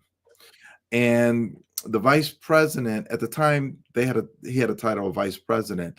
He had a difference of opinion with the CEO, and so 3 months in, he's like, "We're not going to do that." so it wasn't intriguing to me anymore, and that's when I decided to start Gunter Media Group, where I could work with a variety of different clients, helping them to achieve two things. And what I focus on with my clients, I focus on strategy. Do you have a strategy? Does it need to be enhanced? Product and business ideation. To do that strategy, do you have the right business products and services? And if not, we do an ideation where we develop that. And then there's the commercialization aspect. Now that you have your strategy, you have your business, your products and services you're going to sell. Okay, what's your commercial plan? What is the go-to-market plan? And what's going to be that marketing mix? What's going to be your pricing? What's going to be how are you going to sell it? Who are you going to sell it to? For that. So I focus on those three things, and all clients are different. And one thing as a management consultant, you are a lot of things. You're a psychologist. You're a business coach. You're the person with the expertise to point out the areas of their SWOT, helping them to understand these things in very practical terms and bring it home to match their overarching goal. Because I always start with, what is your overarching goal? And a lot of times they haven't really defined that overarching goal. They just want to know, I want to make more money. Well, okay, that's nice. We all want to make more money, but what is the critical path to that? And so over the last, 15 years now, not hundreds, but we're almost close to 100 different clients that we have helped and worked on. And AI and blockchain is something that's very special to me. I published a volume, edited volume in 2021 titled Transforming Scholarly Research with Blockchain Technologies and AI. And I was allowed to, as an editor, managing editor, you only can do 4 chapters. You got to recruit the other 12. So I had the outline of what I wanted the edited volume to be about, and I recruited different speakers for that. But as I say to folks, the more I learn, the more I realize how much I don't know about this technology.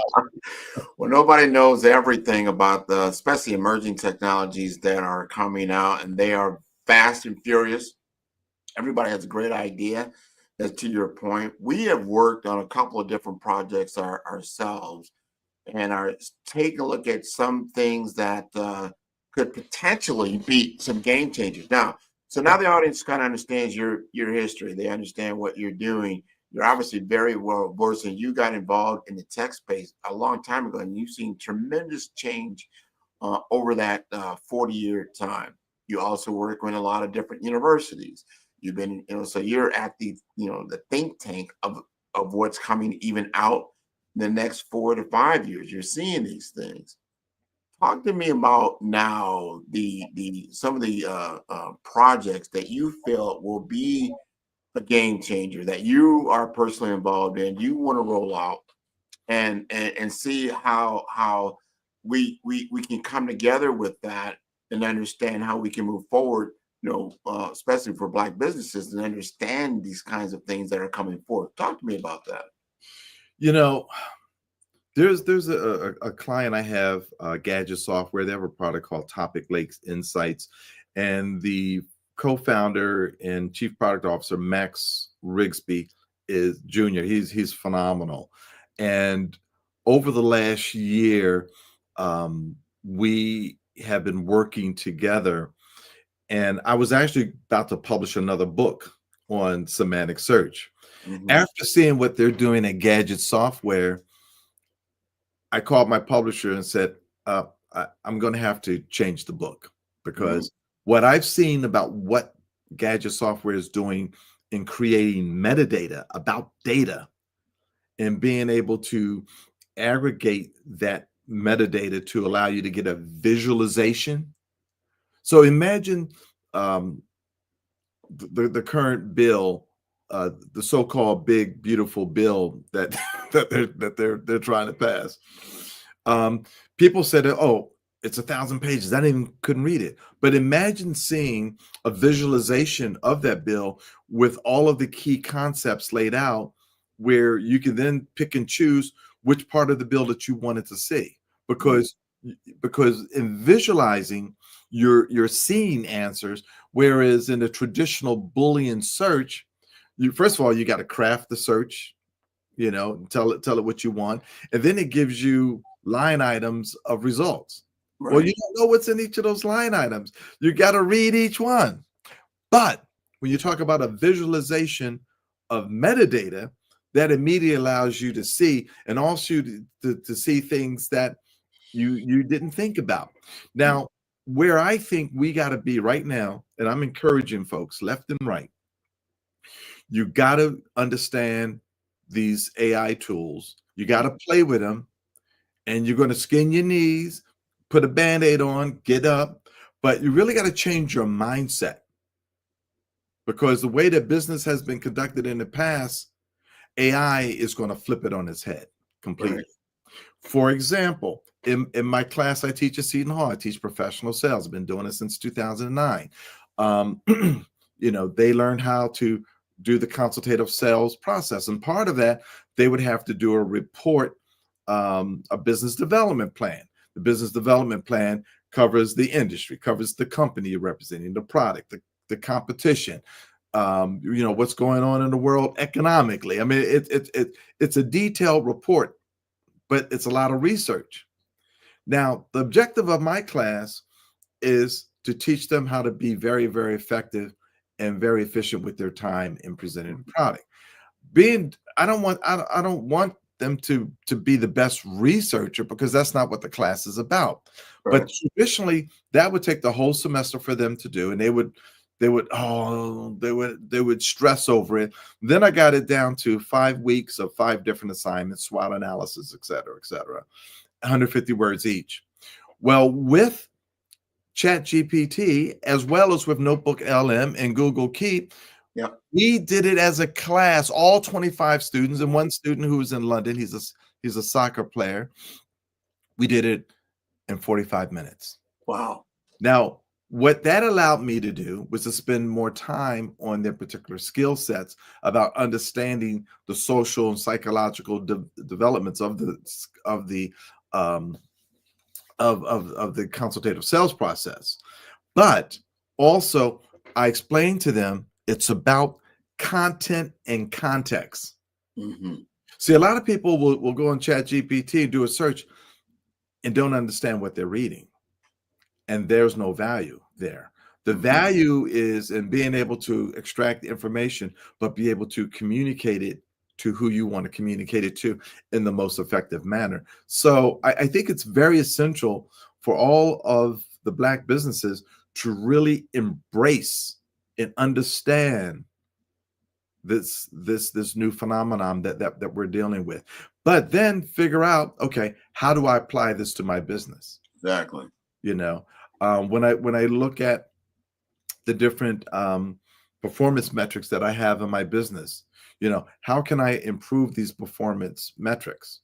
Like recently, I'm a coach for Rutgers for the Returning Citizens program, and I was showing the people who I'm coaching how to use these services, and they said, "Wow, no one at Rutgers is showing this. I mean, is telling us."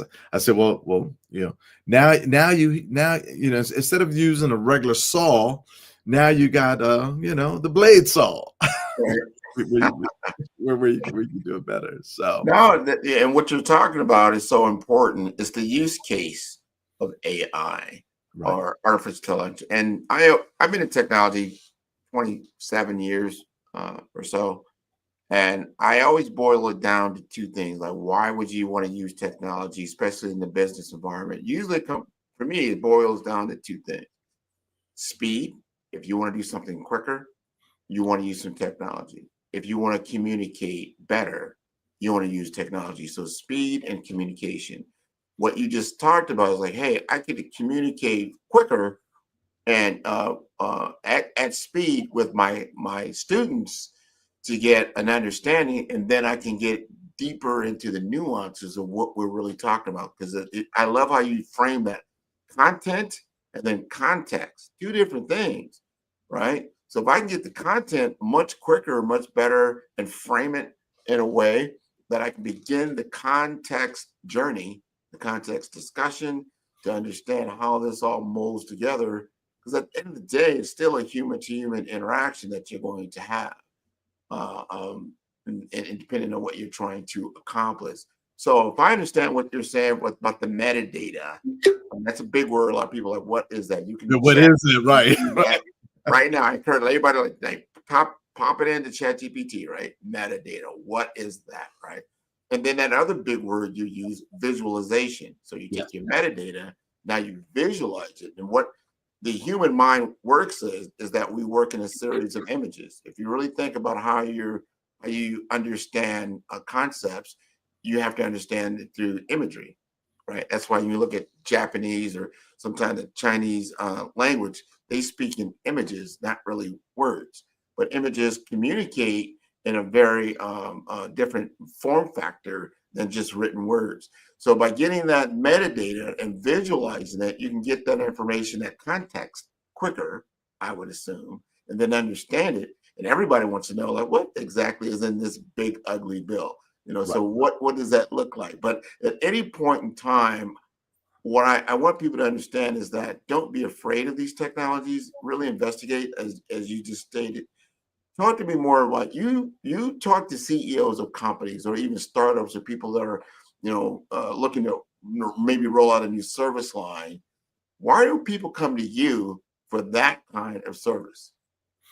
People come to me, especially in the scholarly publishing space, to say that they want to expand their market. They want to improve their workflow. Like, give you an example, Anderson Publishing, Kieran Anderson, I had hired him as a salesperson way back when, and his father had a journal, so he joined his father. They have two journals, radiology, applied radiology, and radiology oncology, and he's looking to expand his business, but he wasn't, his titles, these two titles were not in a database called PubMed.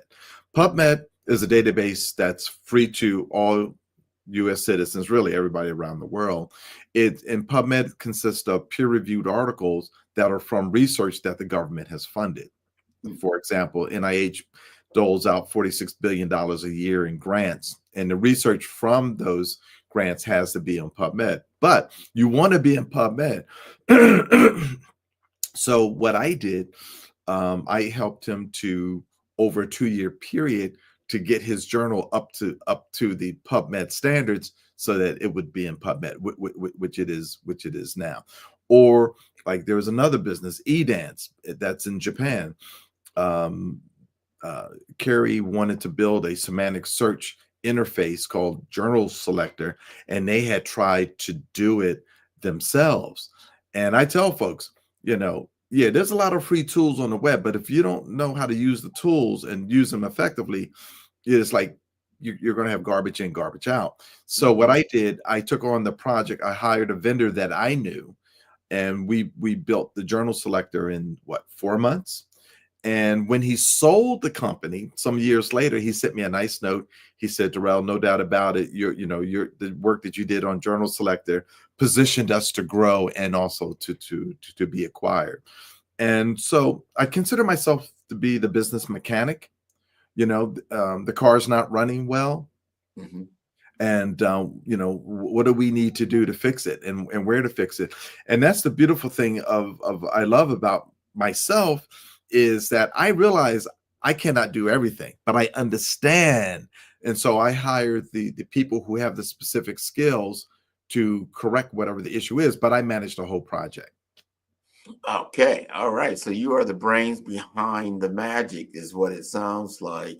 And I like how you stated, like, and this happens a lot in businesses. Like, if when you start off with a new endeavor, you haven't climbed that mountain before, and like, you know what, you've got to go out and find someone to bring to the table that can help you to achieve that particular milestone that you're looking to do. And I've seen that you've done that, and you're working with a number of different clientele. Now, you started off in media. You do media. You have a media show at Seton Hall. What's that all about? So in 2009, I'm a Seton Hall alumni, and the president of the university at the time had a dinner. And at that dinner that night, he says, "Well, why don't you join me for breakfast tomorrow morning?" And he says, "You're right here in South Orange. We're in South Orange, New Jersey. I'd like to get you more involved in the university. What is it that you would like to do?" And I said, "Well, I would love to teach. I'd love to have a radio show, and I love to mentor students." And I went through the interview process with the dean for the business school to teach. And I went through the process for the radio show. And it's interesting. The radio show is Leadership with Darrell W. Gunter, but the original title was Leadership and Technology. Mm-hmm. But they wouldn't allow me to have the word technology in there. Okay. But guess what I talk about? I talk about leadership, but technology is a big part of it. So Sure. I've been doing that show since 2009. We have a library of like 360 shows. I do about 20 to 30 shows, per year. Nice.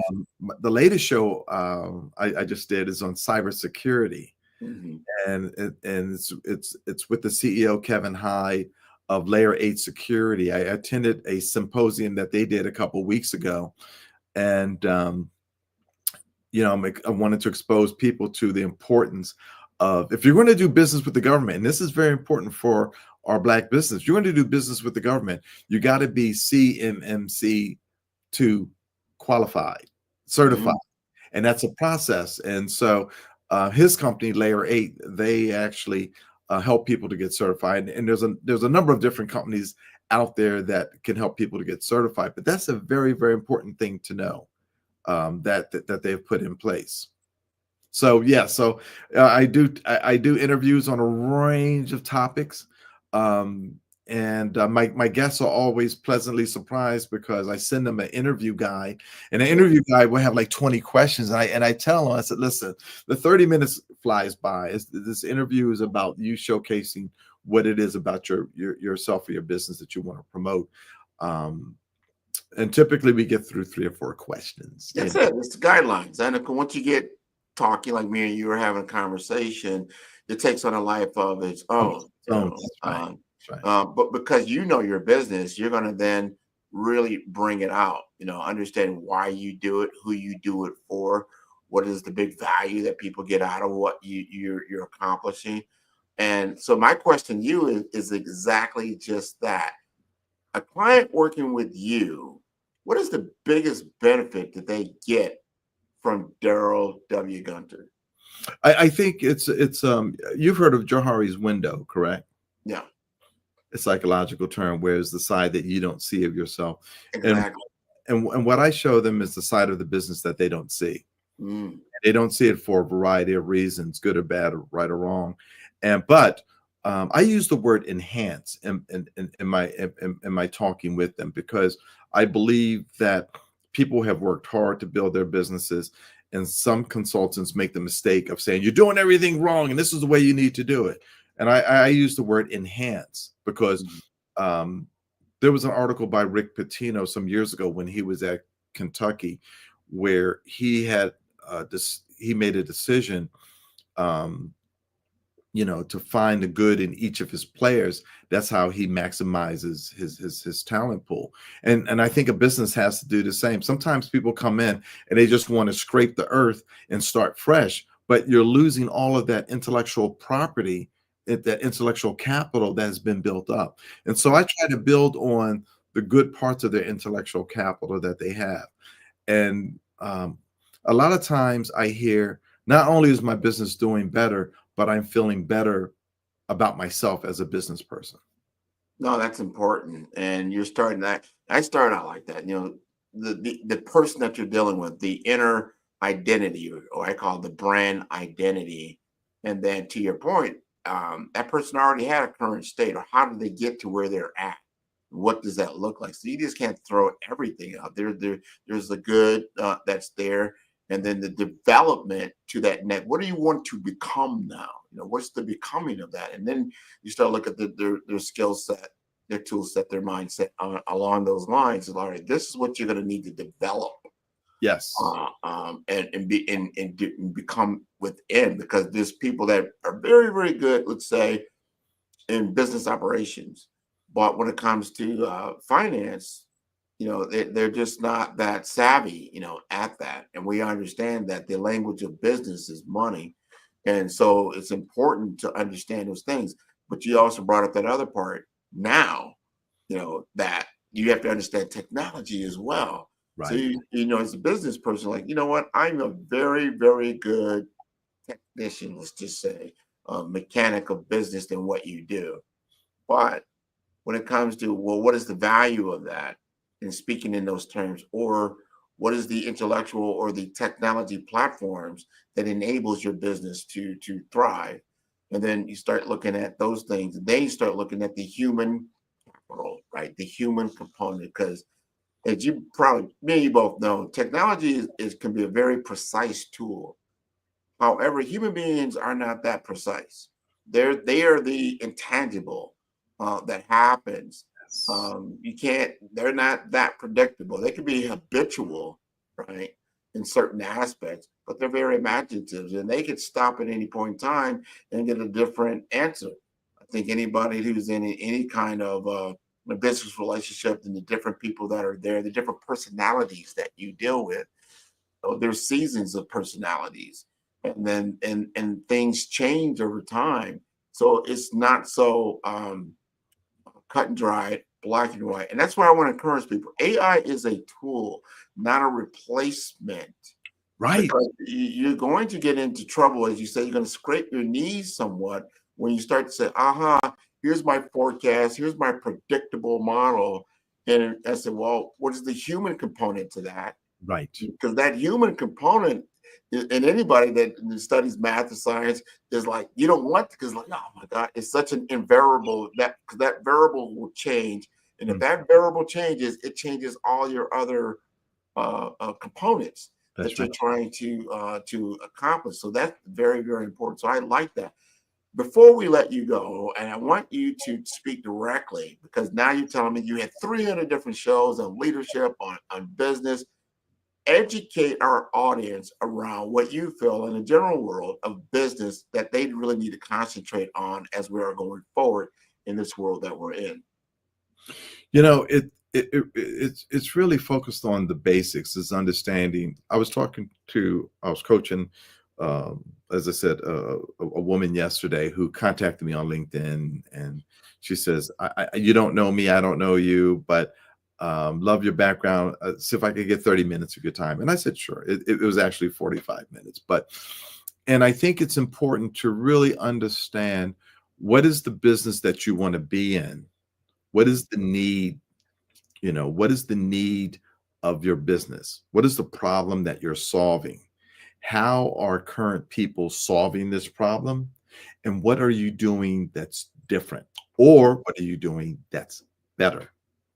Or what are you bringing to the table that someone will go, okay, here's Heinz ketchup, but here's this new Miller ketchup. Why should I switch from Heinz, which I've had all my life, to Miller ketchup? And it's important to really seek out and go deep into the information. There's no excuse now for anyone not to do research. There's just no excuse.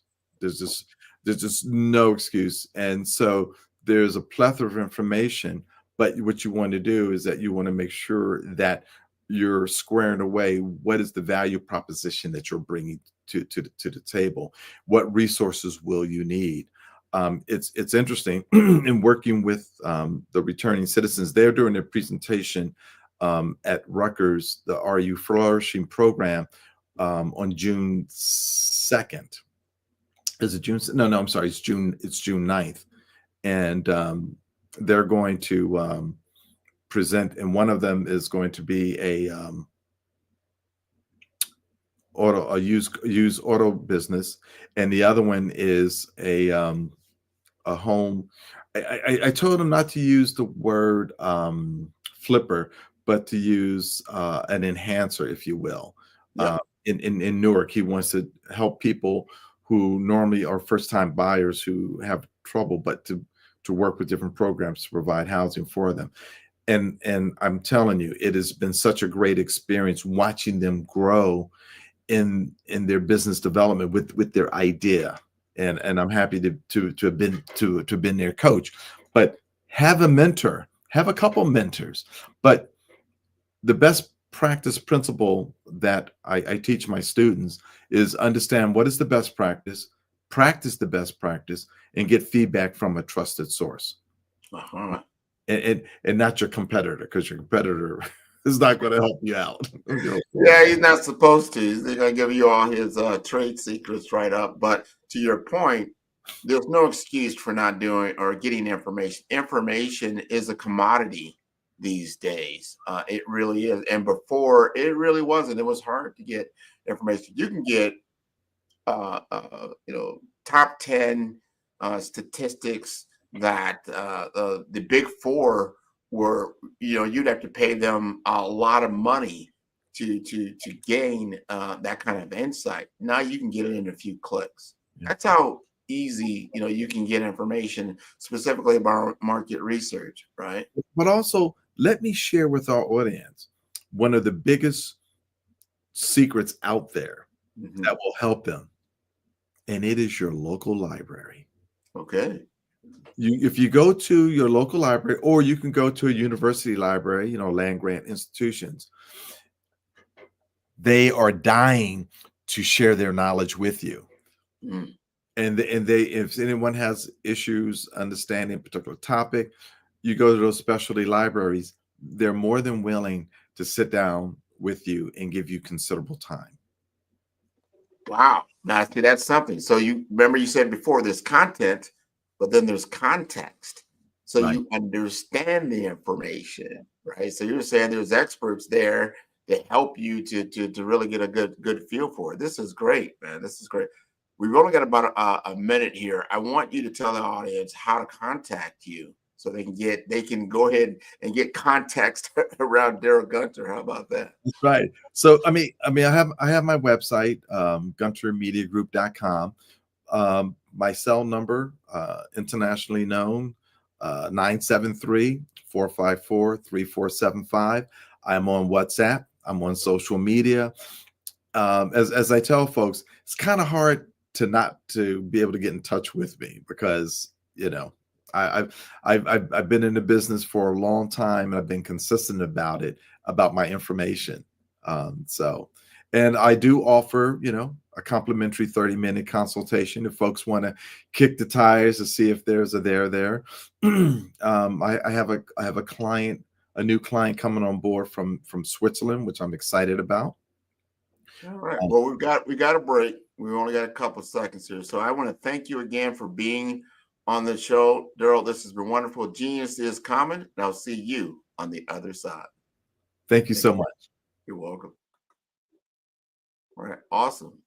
That was a great discussion with Daryl. I want to remind everybody that the Black Business Expo's mission is to raise funds for high school seniors going to college or K-12 entrepreneurs. This expo is a fundraiser for students. Students can go to www.blackbusinessexpousa.com to donate to the scholarship fund, or you can use a cash app that is on the screen below, and that is $BBXUSA.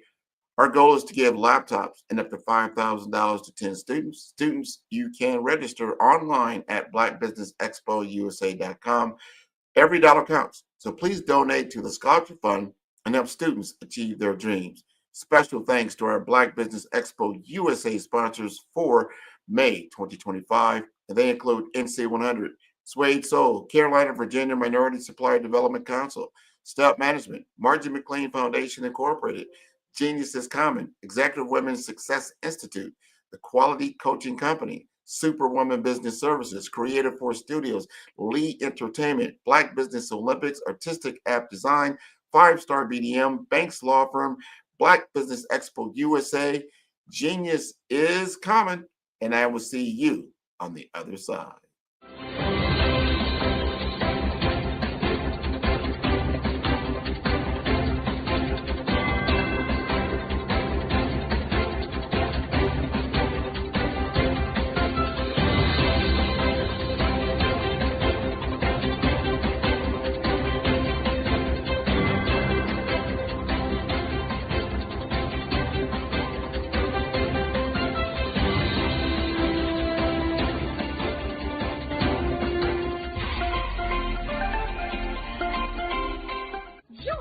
Dr. Eric Kelly III and a host of phenomenal speakers from all around the globe for this 7-day virtual event that you don't want to miss.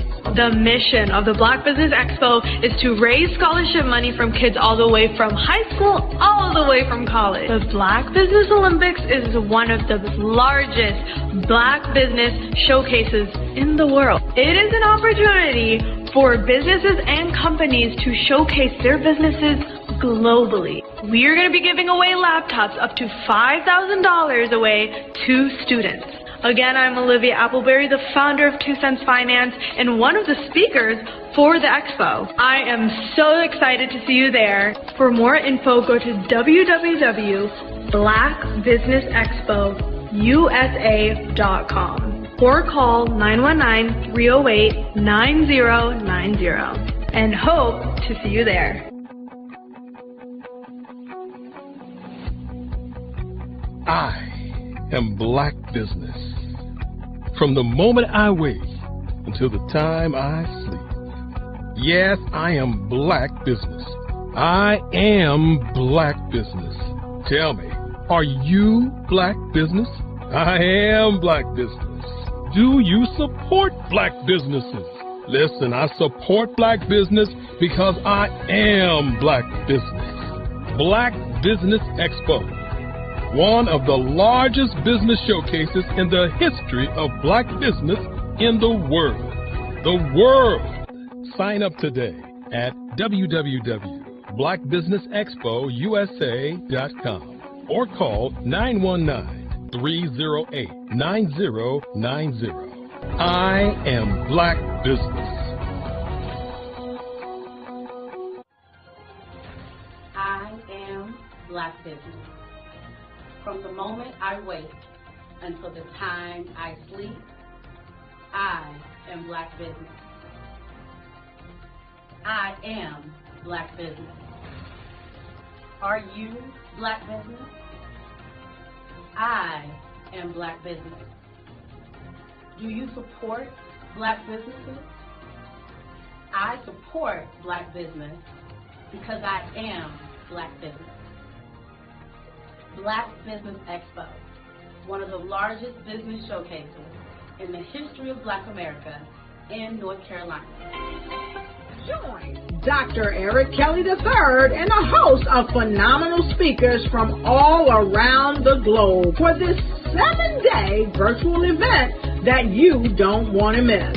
The mission of the Black Business Expo is to raise scholarship money from kids all the way from high school all the way from college. The Black Business Olympics is one of the largest Black business showcases in the world. It is an opportunity for businesses and companies to showcase their businesses globally. We are going to be giving away laptops up to $5,000 away to students. Again, I'm Olivia Appleberry, the founder of 2 Cents Finance and one of the speakers for the expo. I am so excited to see you there. For more info, go to www.blackbusinessexpousa.com or call 919-308-9090 and hope to see you there. I am Black Business. From the moment I wake until the time I sleep. Yes, I am Black Business. I am Black Business. Tell me, are you Black Business? Black Business Expo, one of the largest business showcases in the history of Black business in the world.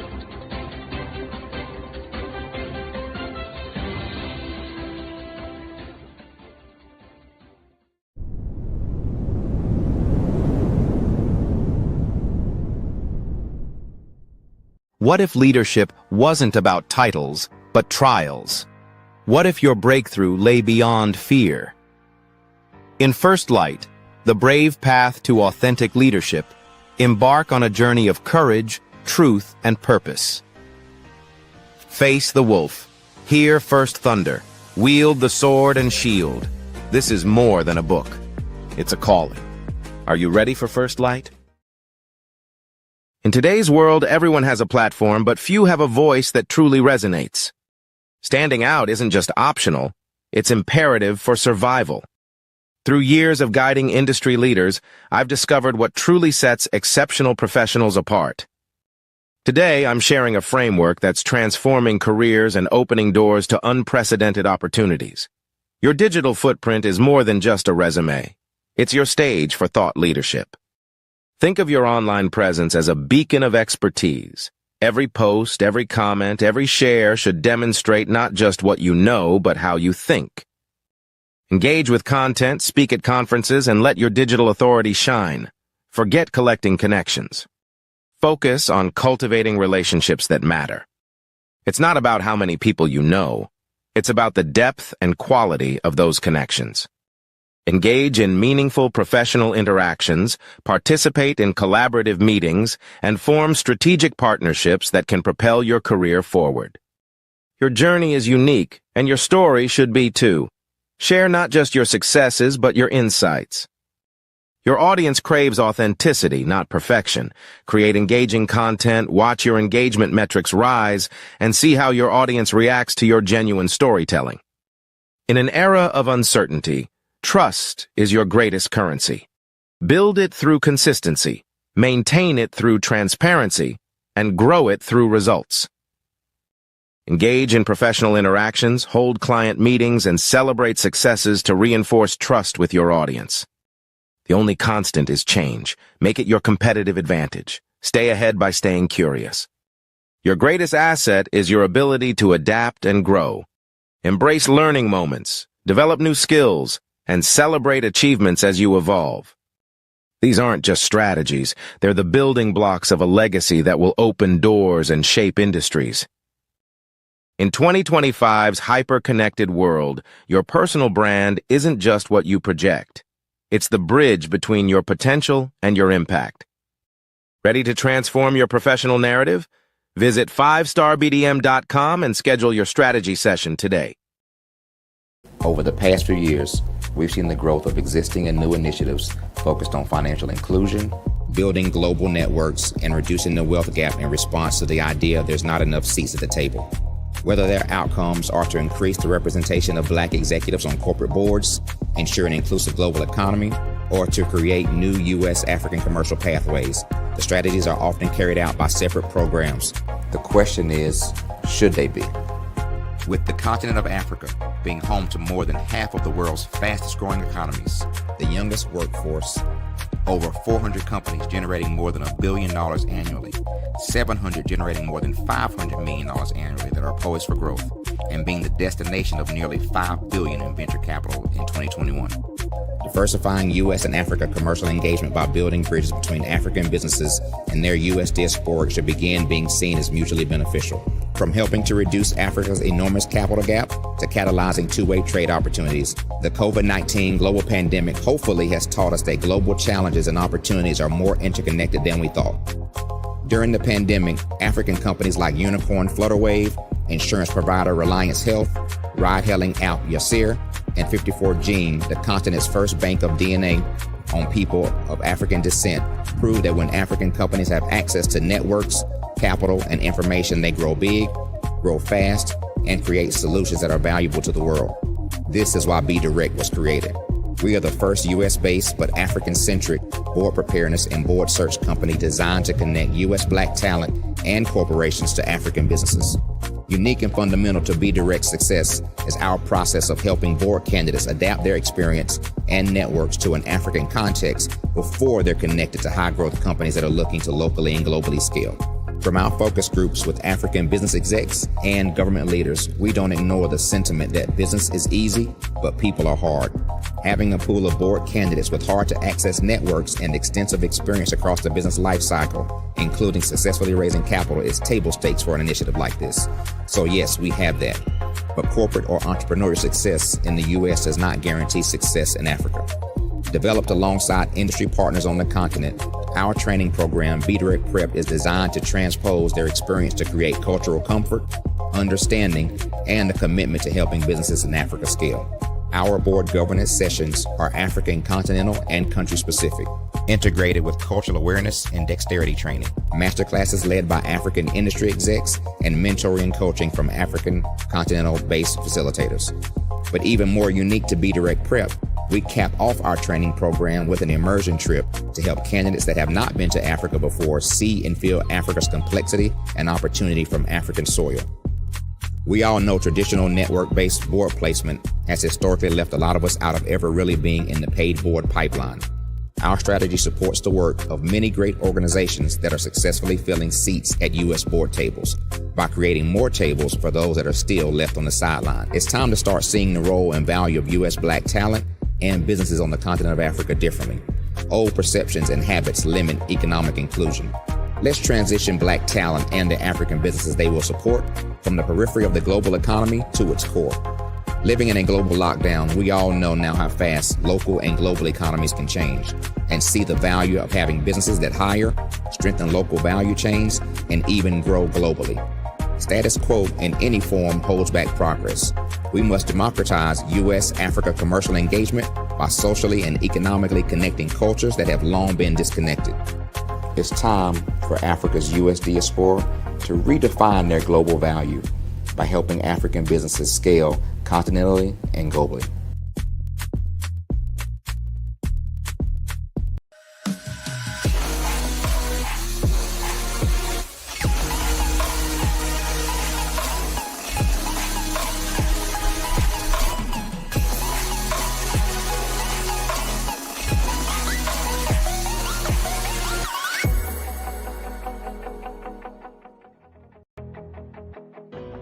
I am Black Business. From the moment I wake until the time I sleep, I am Black Business. I am Black Business. Are you Black Business? I am Black Business. Do you support Black businesses? I support Black business because I am Black Business. Black Business Expo, one of the largest business showcases in the history of Black business in the world.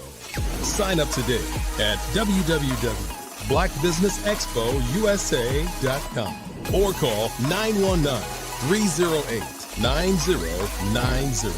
I am Black Business. The Black Business Expo's mission is to raise funds for high school seniors going to college or K through 12 entrepreneurs. This expo is a fundraiser for students. Please, you may go to www.blackbusinessexpousa.com to donate to the scholarship fund or use the Cash App at $BDXUSA. Our goal is to give laptops and up to $5,000 to 10 students. Students can register online at www.blackbusinessexpousa.com. Every dollar counts. Please donate to the Black Business Expo USA Scholarship Fund.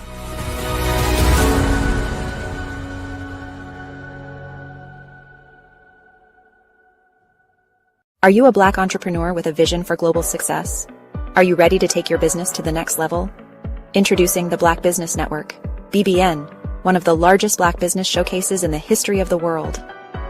The only 24/7 global multimedia ecosystem dedicated to connecting and promoting Black entrepreneurs, brands, and businesses globally. With BBN, you can sell your business now 24 hours a day to over 200 countries.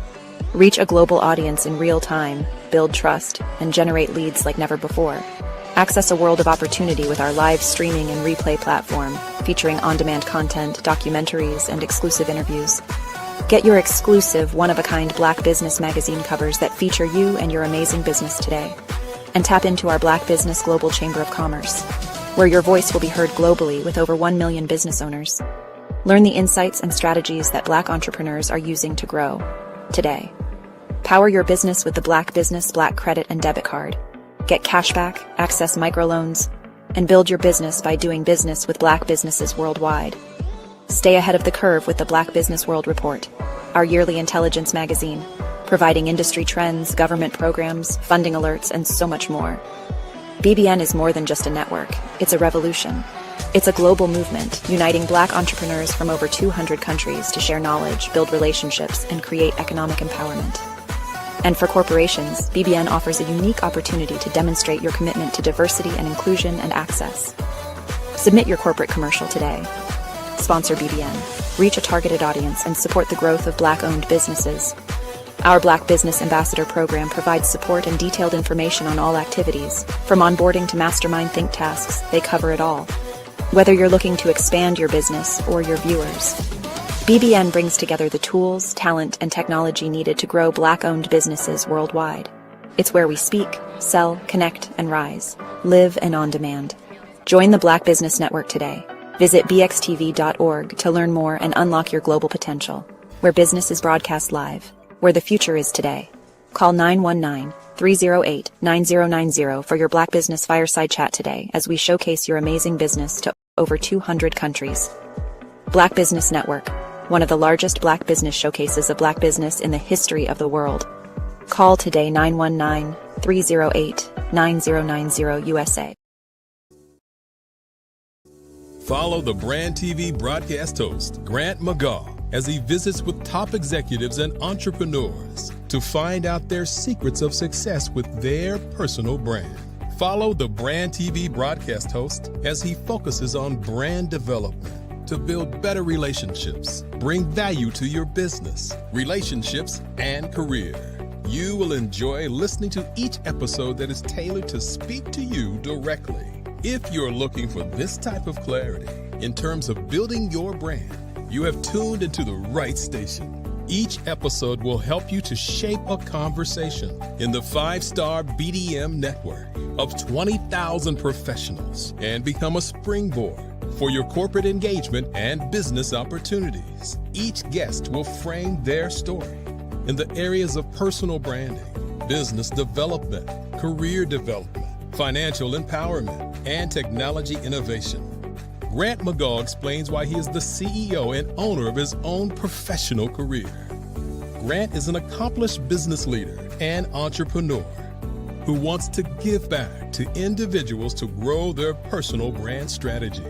Tune in as he weaves his story about new possibilities, while to you exceed expectations. If you love storytelling, this show will make for fun.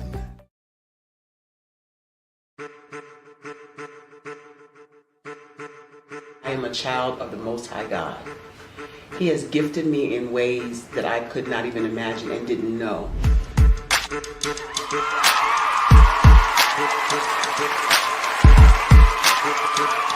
There was a time when I didn't know who I was. I listened to other people tell me who I should be, what I should do. I listened to people telling me that I should be a boutique owner, that I should be a construction manager, that I should be a laborer. Have you ever felt like you should do something else, be something else, go somewhere else, be wherever you wanted to be, and you felt like you were in a box? Anybody in the room? And you couldn't get out? Anybody in the room? And you kept trying to go and go and you couldn't get out? Anybody in the room? But let me tell you, you need to rock the box. Rock the box.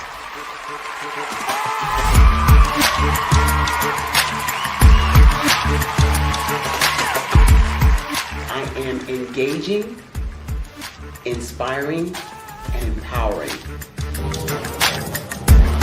I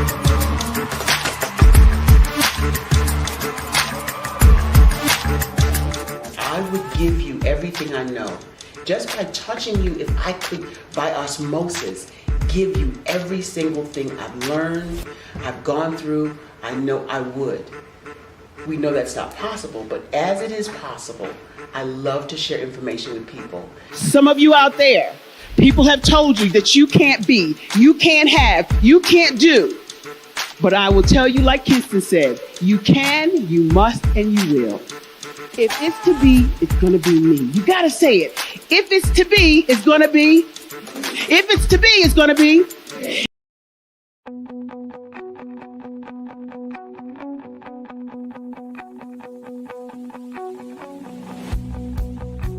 I am Black Business. From the moment I wake until the time I sleep. Yes, I am Black Business. I am Black Business. Tell me, are you Black Business? I am Black Business. Do you support Black businesses? Listen, I support Black business because I am Black Business. Black Business Expo, one of the largest business showcases in the history of Black business in the world. The world. Sign up today at www.blackbusinessexpousa.com or call 919-308-9090. I am Black Business.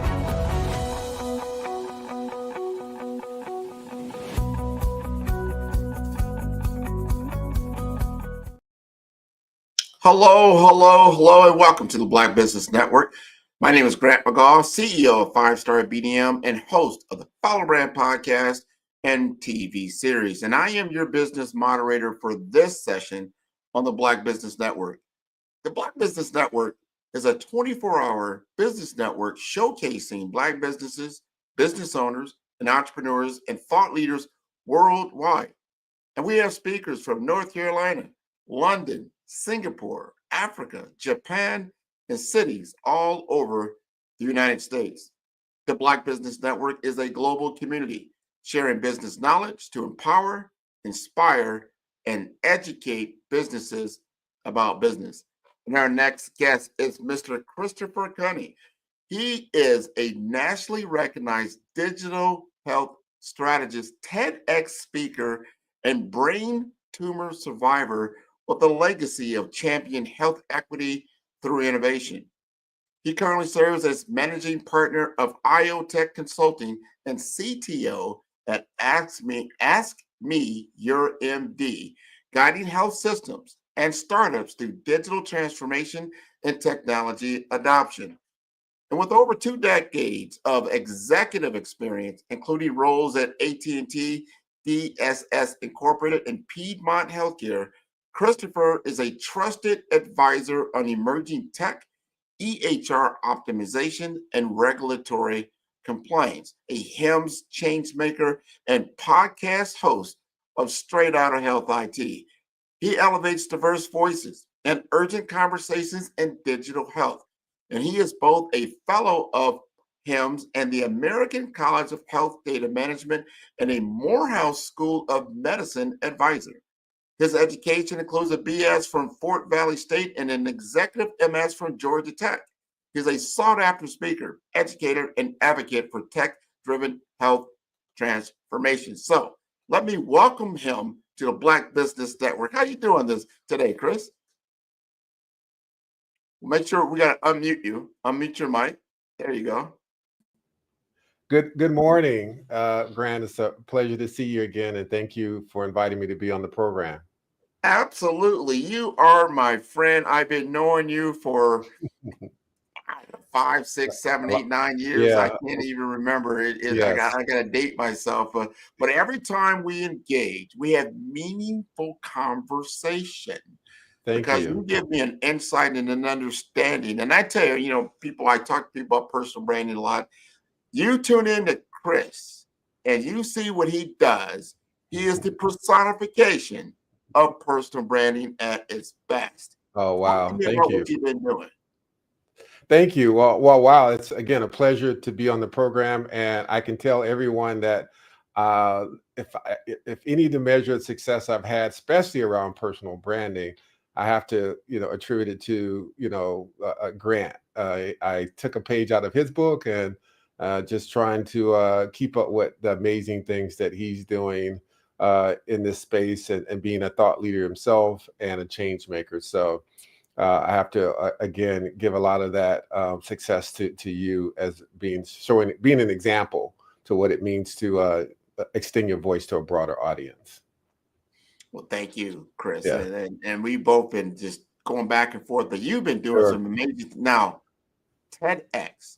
Yes. And tell it, because the audience is like, man, we see TED, we see these things, but they don't even know the process of getting involved or being invited to speak. Right. Just your experience in delivering and what you got out of that.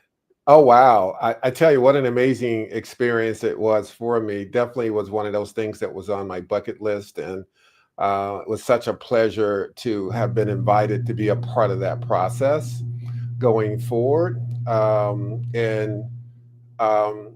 Yeah, it's not an easy process to get it, to get accepted. You have to submit an application. You go through a thorough vetting process. Ultimately, if your topic is selected, you go, at least I did, the cohort I was a part of, we went to almost 3 months of preparation in order to prepare for our actual debut on the TEDx stage. And I've had the opportunity to speak at, as you know, all sorts of conferences. I've been an adjunct professor. I've been an executive and spoken in front of senior leaders. But I can tell you personally, it was probably one of the first times I actually had a lot of, in recent memory, where I've had a tremendous amount of butterflies in my stomach when I was on that stage. It was a very interesting experience. And I think all of my colleagues who are also very accomplished leaders who are in my cohort felt the same way. It's something about being on that TEDx stage that I don't know. It's just overwhelming to some degree, But but an amazing experience. Very supportive group of advisors and mentors that help prepare us to step on that stage and to deliver our message. Now let's talk about the message. Yeah. Go ahead. Yeah, no, I'm excited to share that message. I'm because of the message as well. Too, I won't go into all the great details, and TEDx kind of tells you can't. There's certain things you can and cannot do in preparation for TEDx. But I have spoke on this topic on many occasions. So I'll share my thoughts on it. Last year, I hit a milestone birthday. I'm the last generation of baby boomers who actually turned 60. Yeah. And the first generation of Gen X's turned 60 this year. And so my topic was on the subject of the silver tsunami. And for those who aren't aware of what that is, by 2030, we'll have more people in the United States in their senior years than or children. Literally, we'll have more people over 65 than under 5 years of age. But in the next 5 years, we have a massive demographic shift that's occurring not only here in the US, but across the world. By 2060, over 2 billion plus people will be over 65. And that's going to be a dynamic shift in all of the world economy. What's happening because of that shift, we've got, and specific to healthcare, we've got a number of doctors and nurses and healthcare professionals who are moving into their senior years, so they're retiring. We're not replacing those individuals as fast enough to deal with this enormous growth of people who are moving into their senior years, and we're not investing as much in resources that are focused on things like geriatric care, long-term care, chronic disease management, and personal care management for older adults. And so how do we deal with that, right? When we know we see this massive shift in demographics, folks that are moving, and we're living longer, quite honestly, as well, too. And unfortunately, here in the United States, we're not living as healthy longer as well. We're dealing with multiple chronic diseases that have a direct impact on our care and our livelihoods as well. So how do we deal with that? Well, technology is one of the potential solutions to help support this growing demographic. And there's a term or terms called age tech or silver tech or granny tech.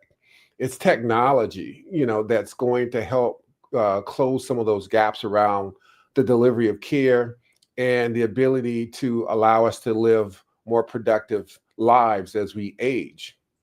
And it's not just about, wearables and panic buttons and pill dispensers, I've fallen and I can't get up type technologies. It's much more robust than that. It's everything from preventative health to wellness tools to chronic disease management platforms, from in-home assisted technologies to mobile aids to mental health and cognitive support for people dealing with things like dementia. And then AI-driven personalization care that's going to touch us in all parts of our lives. It's going to not only affect the physical aspect of it, but the emotional and social aspect of our lives as we age. For example, things like remote patient monitoring, just as a base technology, has huge applications in allowing us to age healthy at home. The reality of it is today we need another 3,000 plus long-term care facilities built in order to deal with this massive transformation of folks moving into their senior years, if our goal is to move them into those facilities. Well, most of us, like myself, I don't want to go to a long-term care facility. I want to age at home, and I want to age around my family, my loved ones. I want to still be as independent as I can, as long as I can. And I don't want to choose to move into one of those facilities until I'm absolutely at a place where I need kind of round-the-clock care. So things like, again, remote patient monitoring technologies are going to be very instrumental to allowing me to be monitored at home, track my whereabouts, and technologies that allow me to determine if I'm about to be in danger, because it's monitoring my health.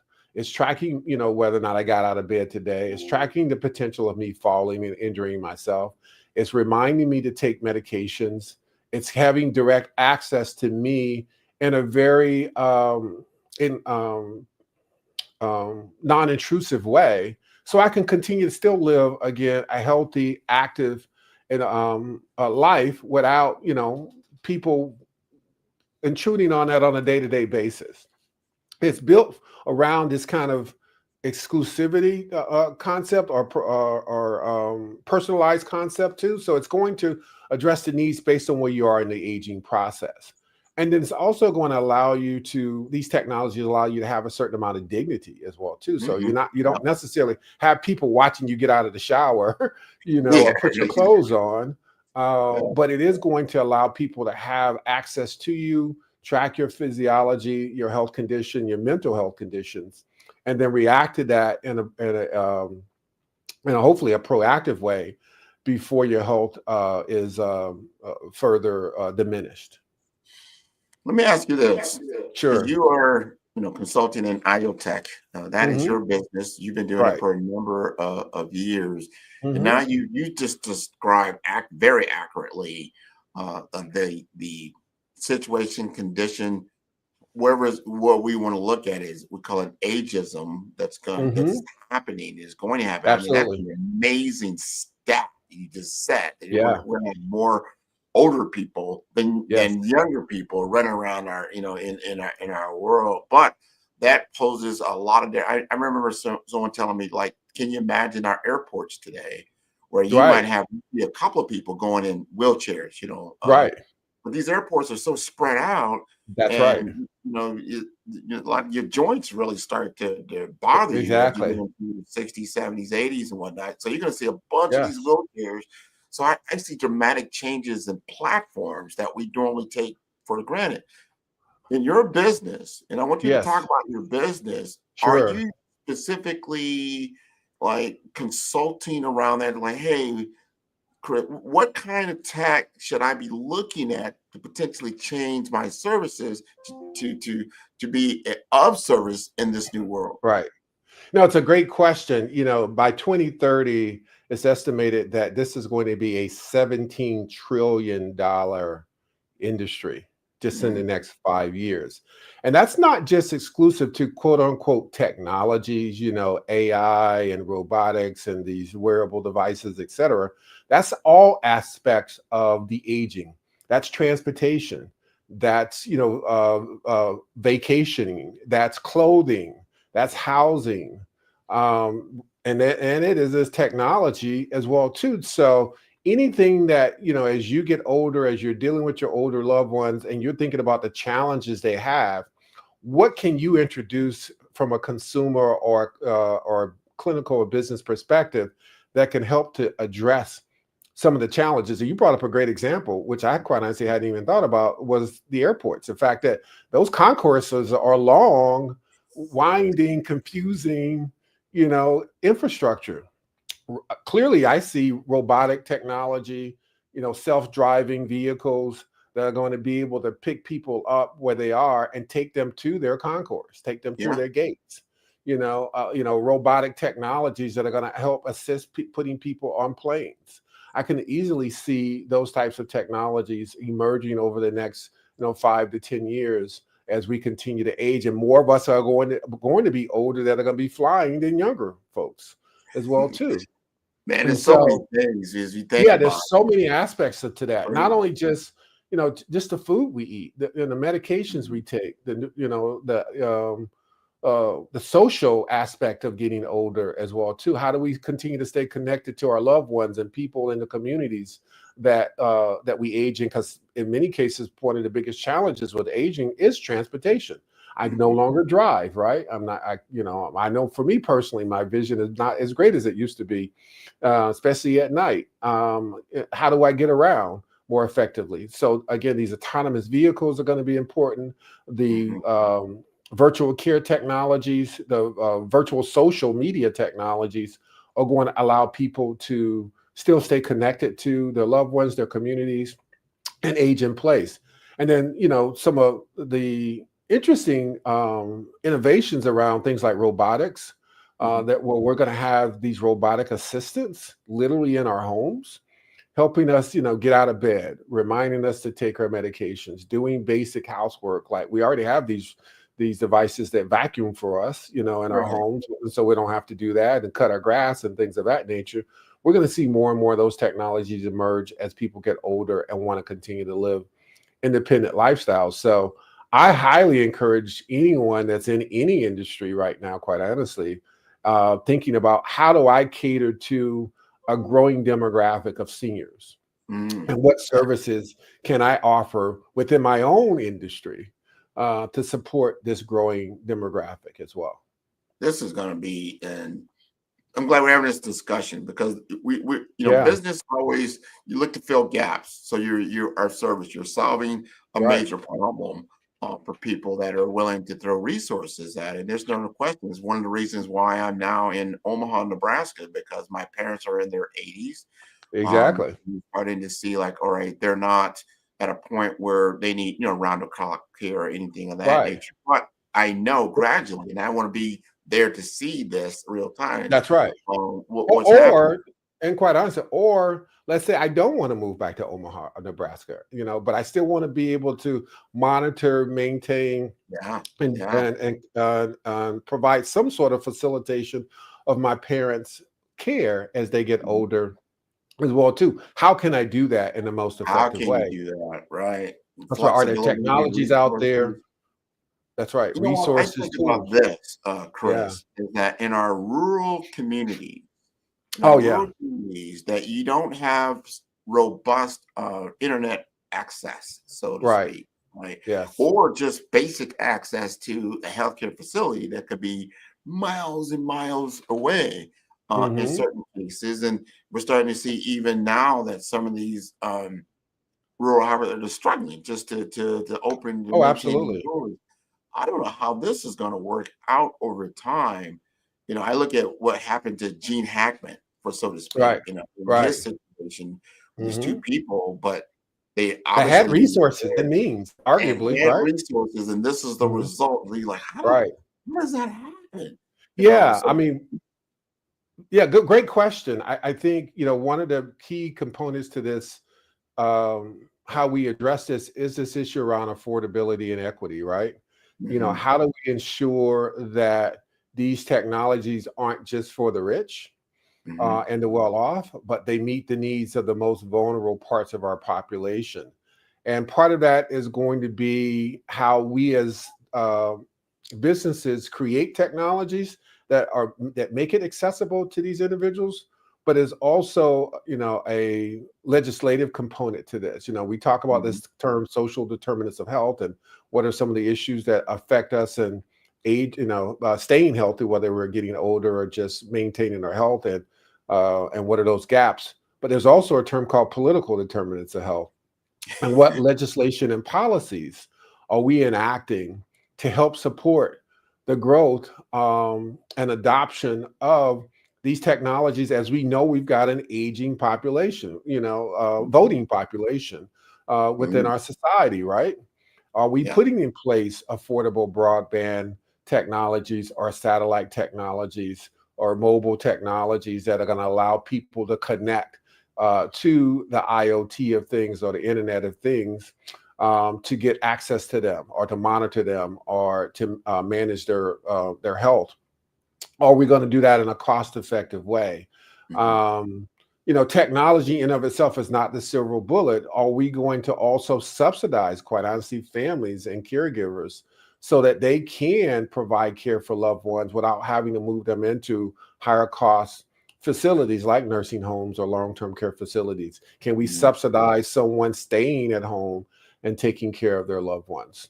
One of the interesting things in countries like China and Japan and other places where you've got folks who live well into their hundreds, they're creating businesses that are focused around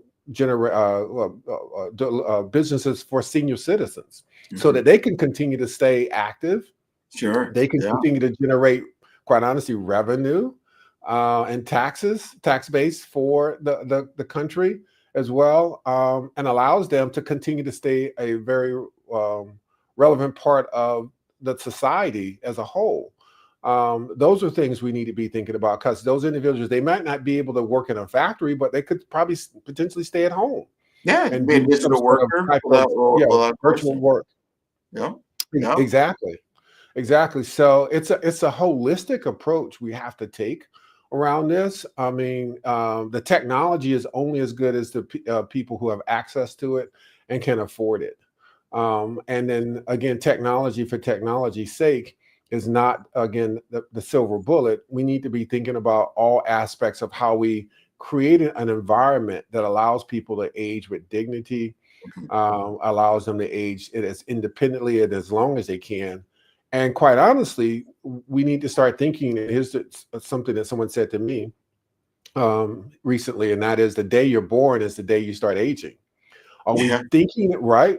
Are we thinking about what we want our lives to look like when we're 60, 65, 70, 80? Are we starting today when I'm 20, yeah, 15, 16, to make sure I'm living as healthy of a lifestyle as I possibly can, so I'm not a victim of a chronic disease or multiple chronic mhm, diseases as I get older?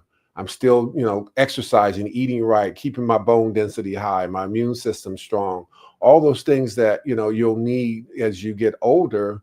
And so if you get COVID or a flu, or you, God forbid, fall or something, it doesn't create other issues for you because you have this weakness in your immune system as you get older. So it's a much more holistic approach we need to be thinking about. But it's also, as a capitalist, I like to think a conscientious capitalist. There's yeah. a there's a huge business opportunity. Again, $17 I agree. trillion in Yeah, possible revenue out there yeah. for us to go out.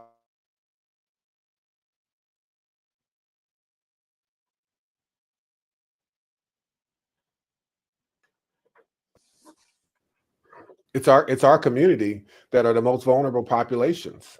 So we have a tremendous opportunity as people of color to provide these types of services to our community and to a broader set of communities as well too. So I highly again encourage individuals to start thinking about where can I contribute to the whole aging economy, the silver economy, and take advantage of this shift that's happening today. Every day, 10,000. It ain't going away. We're all getting older, as you said, and the situation is changing, but it's an opportunity that we cannot slip on.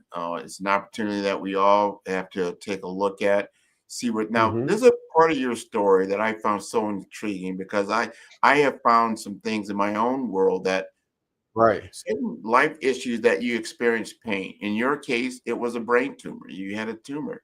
But then that led to wisdom, and you're able to now like look at that and like as a source of strength as you're moving forward and doing these things, because many people go through certain traumas and challenges and that kind of thing, and sometimes you don't know how to funnel into something positive. How do you explain your journey, and how are you using that as a positive experience for yourself? Wow, that's a really, really good question. I first of all, I'm so blessed that I had a very supportive family and friends and community, and the fact that I'm in the healthcare system. I have a network of healthcare professionals that I could lean on and rely on to assist me in that journey. And so I was really blessed to have those things at my disposal. Unfortunately, many of us don't, have that type of access. Can't go to a doctor or multiple doctors and get second opinions or advice about their health care. And although, I encourage you to do that, always go get a second opinion or a second advice, another opinion about your healthcare if you're not happy with the answers you're getting. And your doctors, healthcare professionals should be meeting where you are in that journey. I mean, using a bunch of health jargon and dismissing your concerns and all. If they're doing that, then find another healthcare provider that understands where you are and wants to help you make the smart decisions about your care. Yeah. I know I did. I went and sought second opinions as well too. But to answer your question specifically, I think it's hard to have a testimony without a test, right? I mean, life is built and designed that way. We learn through getting through those adversities in life, and that helps build character. It helps, for me, strengthen my faith in a higher power that I believe guides me on a day-to-day basis. I try to turn the fear into fuel, right? And that is, I'm not going to operate with the mindset that this is going to beat me. I'm going to operate with the mindset I'm going to beat it.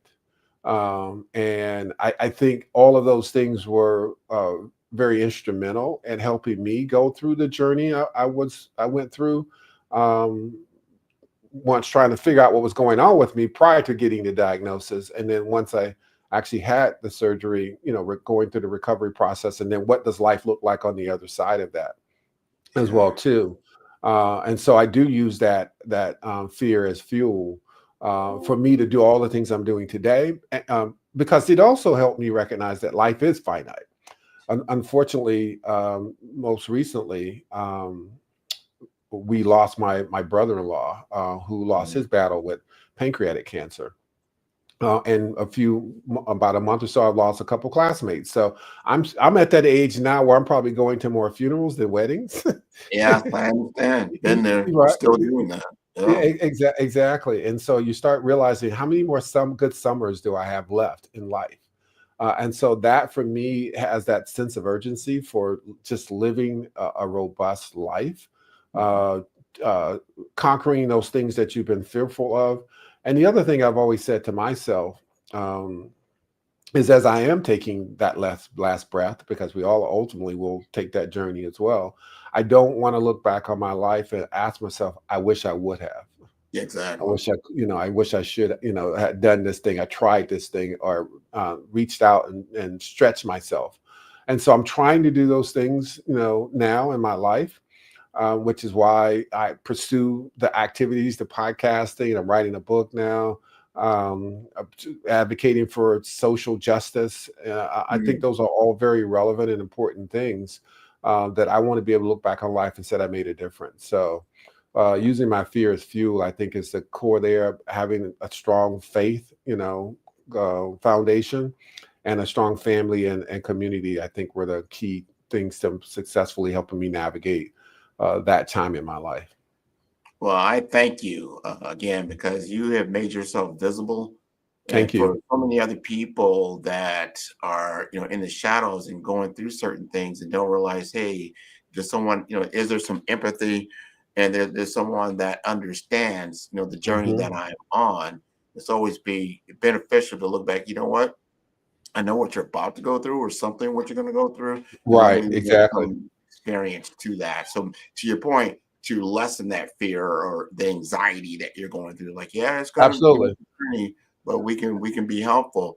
And I think it's key too, Grant. I just want to share this too. I think it's key for everyone to share their stories. You never know how your story might inspire someone else too. So don't think that you're operating in an isolation and that your story couldn't make a positive impact on someone else's life.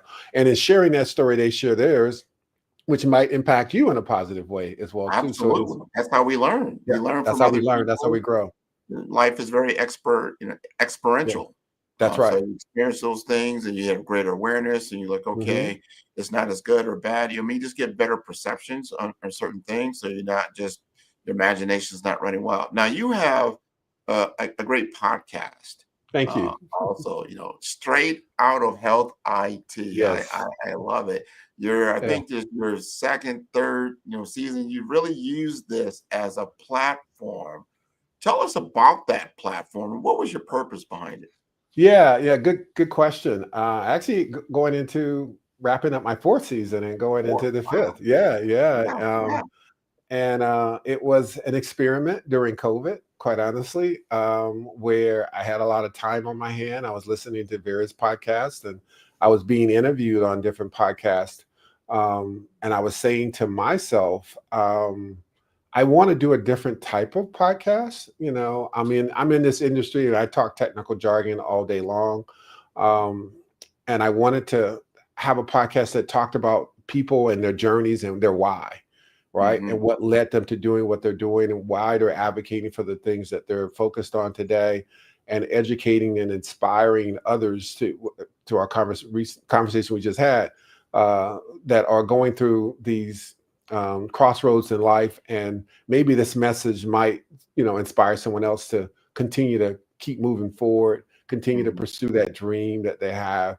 That was the intention of the show itself. And so I've tried to, and I didn't want to necessarily have kind of the same talking heads which is fine. I'm not, shooting anybody down for what they do, but I wanted to have kind of a very broad variety of different people on the show. So I've talked to people literally from Australia to Spain to France to Africa, obviously here in the US, Canada, literally all over the world, telling their stories and journeys about what they're doing to make a difference in the world. Obviously, straight out of health IT lends to some aspect of technology and health. So we kind of talk about the crossroads of healthcare innovation, advocacy, and the human condition is kind of how I like to describe it.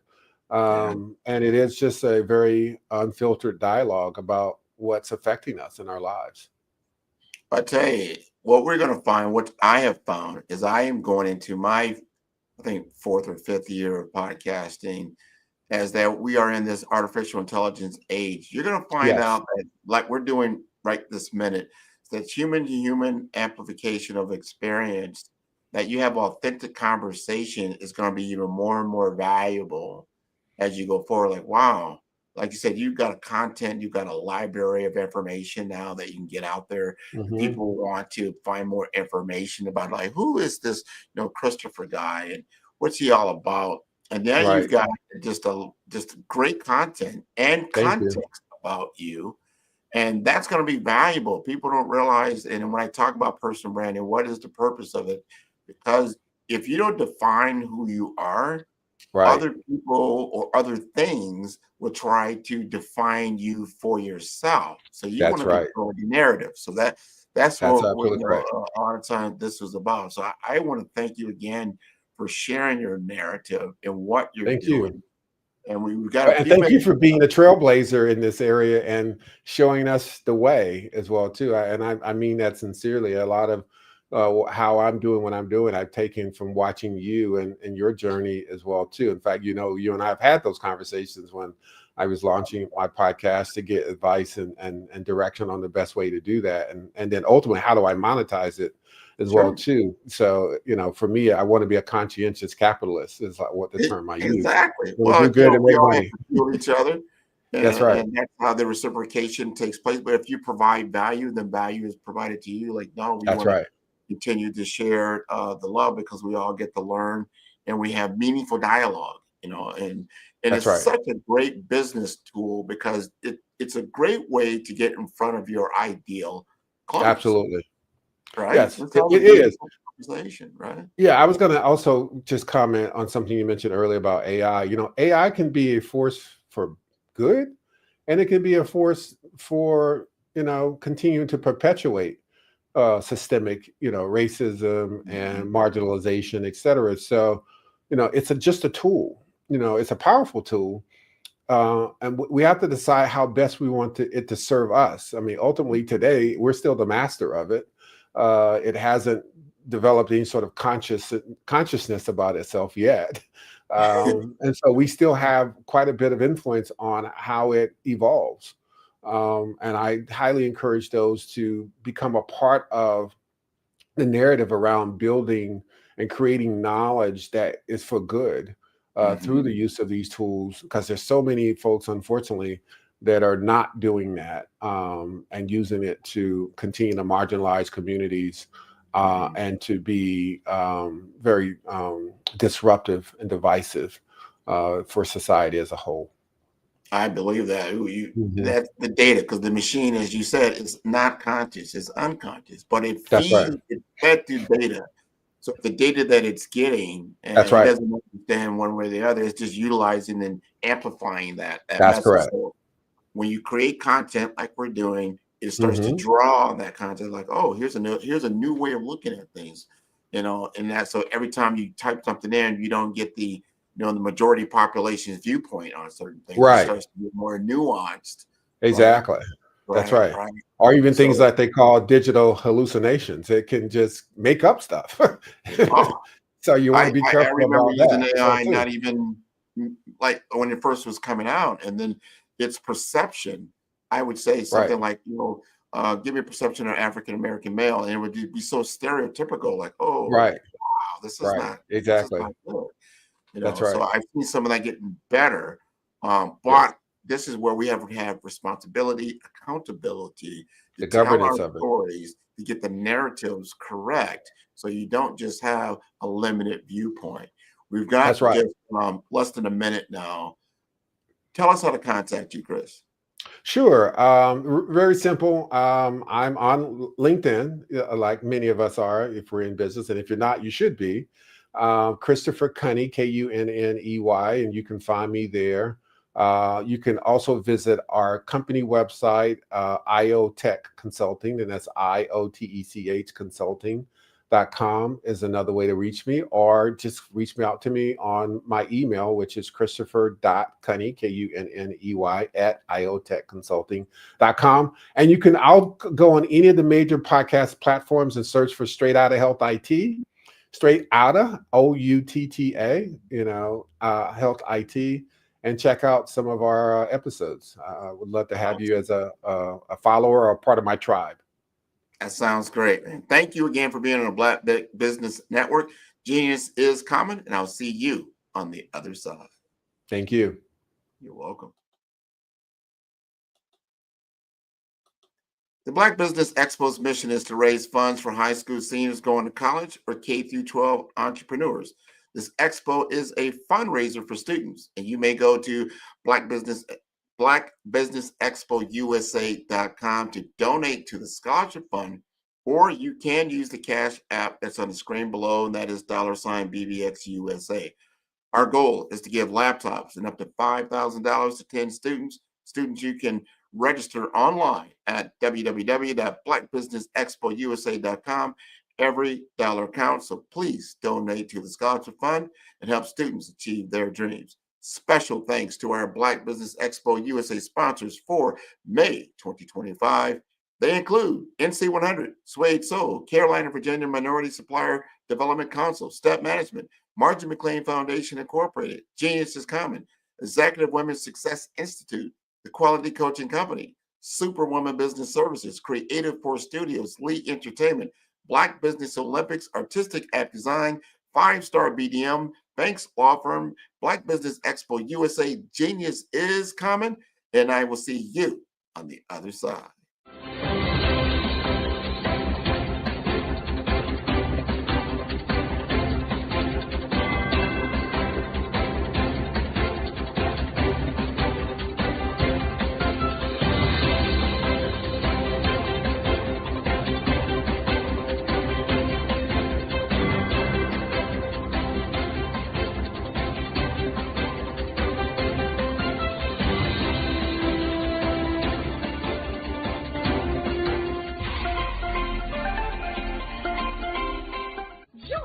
Dr. Eric Kelly III and a host of phenomenal speakers from all around the globe for this 7-day virtual event that you don't want to miss. The mission of the Black Business Expo is to raise scholarship money from kids all the way from high school, all the way from college. The Black Business Olympics is one of the largest Black business showcases in the world. It is an opportunity for businesses and companies to showcase their businesses globally. We are going to be giving away laptops up to $5,000 away to students. Again, I'm Olivia Appleberry, the founder of 2 Cents Finance and one of the speakers for the expo. I am so excited to see you there. For more info, go to www.blackbusinessexpousa.com or call 919-308-9090 and hope to see you there. I am Black Business. From the moment I wake until the time I sleep. Yes, I am Black Business.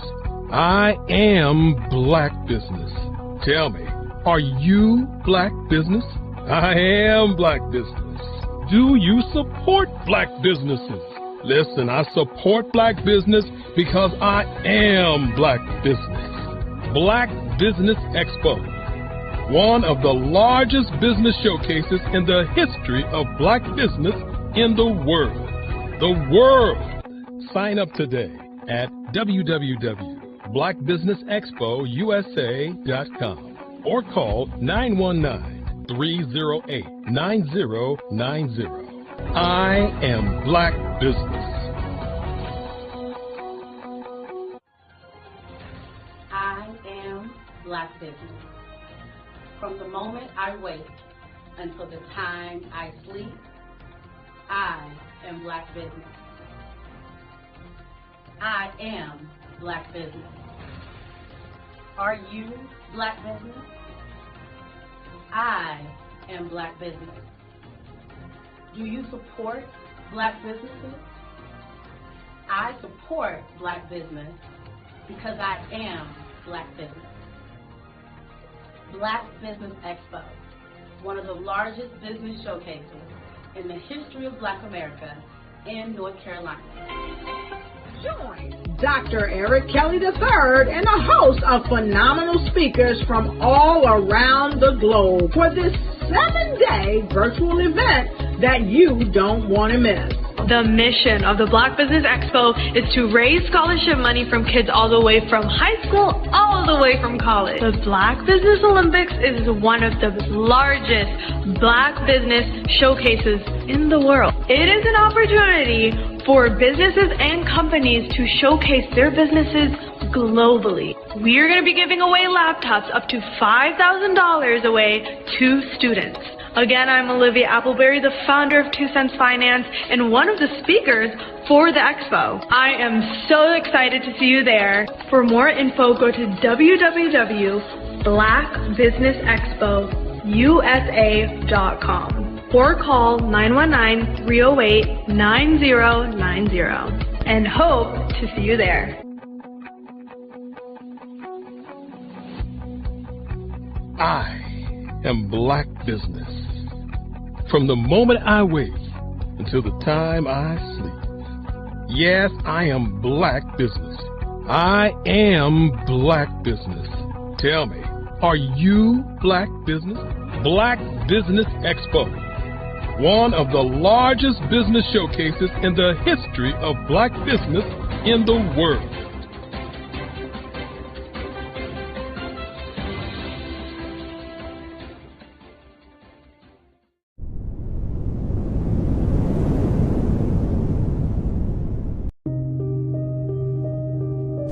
The Black Business Expo is changing my life.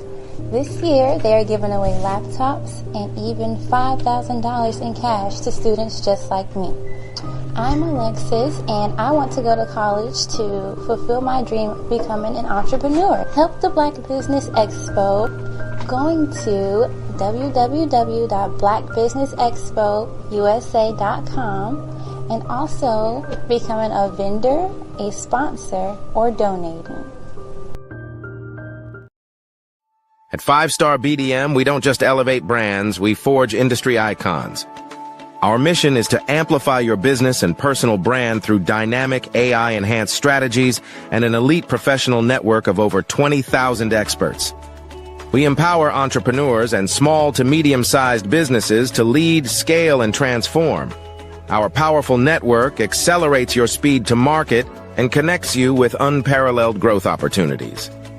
If you're ready to lead, we'll position your brand to set the industry standard. Explore our comprehensive services designed to build your brand, drive growth, and innovate your business. From personal branding and business development to technology solutions and investment banking, we offer tailored strategies that deliver measurable results and help you dominate your market. Our personal branding service uniquely tailors your professional story. Starting at just $99 per project, we offer online courses, in-person workshops, and scheduled weekly calls. Perfect for individuals beginning their personal branding journey, we help you craft a legacy that commands attention and respect. Strategic plans and execution are at the heart of our business development services. We focus on sustainable growth, helping you secure funding, scale operations, and expand your market reach. Our expertise ensures your business thrives in competitive environments. Innovate with custom artificial intelligence, machine learning, and software solutions tailored to your needs. Our technology services are designed to enhance your business operations and drive efficiency, ensuring you stay ahead in the digital age. Discover real stories and real results. From healthcare startups to tech entrepreneurs, our clients have achieved extraordinary success.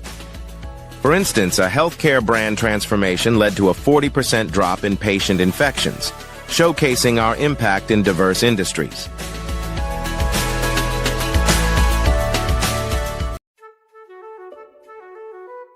This is Dr. Arnold T. Petsworth. He's the owner of Petsworth Vet World, a veterinary clinic in Hopton, Connecticut. His patients include dog, cat, frog, fish, Goldie, dog, and this alpaca. Due to doctor-patient confidentiality, we can't tell you their names. Business at Vet World was steady, and then quarantine hit. Neighbors brought new four-legged friends into their homes. Bunnies. Bunnies everywhere. Dr. Petsworth welcomed these new patients with open arms. The only problem? There were more appointments than he could manage. That's when Dr. Petsworth turned to his American Express business card, which offers spending potential that's built for his changing business needs. He decided to hire a new assistant, Julio, and with spending power built for business purchases, he used his card to furnish a new exam room. Together, Dr. Petsworth, Julio, and American Express Business made sure all the pets of Hopton got the love and care they deserve. And everyone was happy. Get the card built for business by American Express.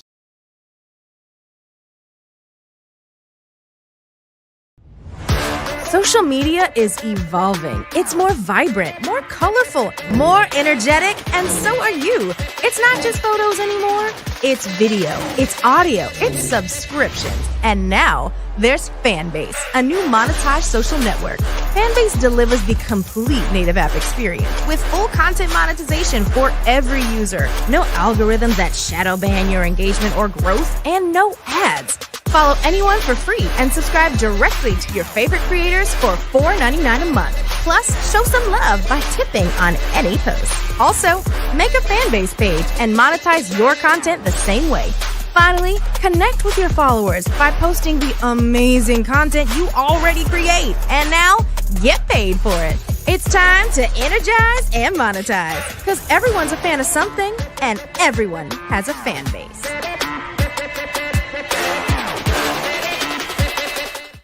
Sometimes you got to hear the news from the Black perspective, and more specifically, Black publishers. And that's exactly why you have to download the Hate Tie app, the largest mobile app delivering breaking news, videos, and podcasts from 200 of your favorite Black publishers. Yes, 200 Black publishers delivering news as it happens, literally all in one app. Go to HAYTI.com or download the app in the Google Play Store or Apple App Store. It's completely free, along with information that you can trust, so go check them out.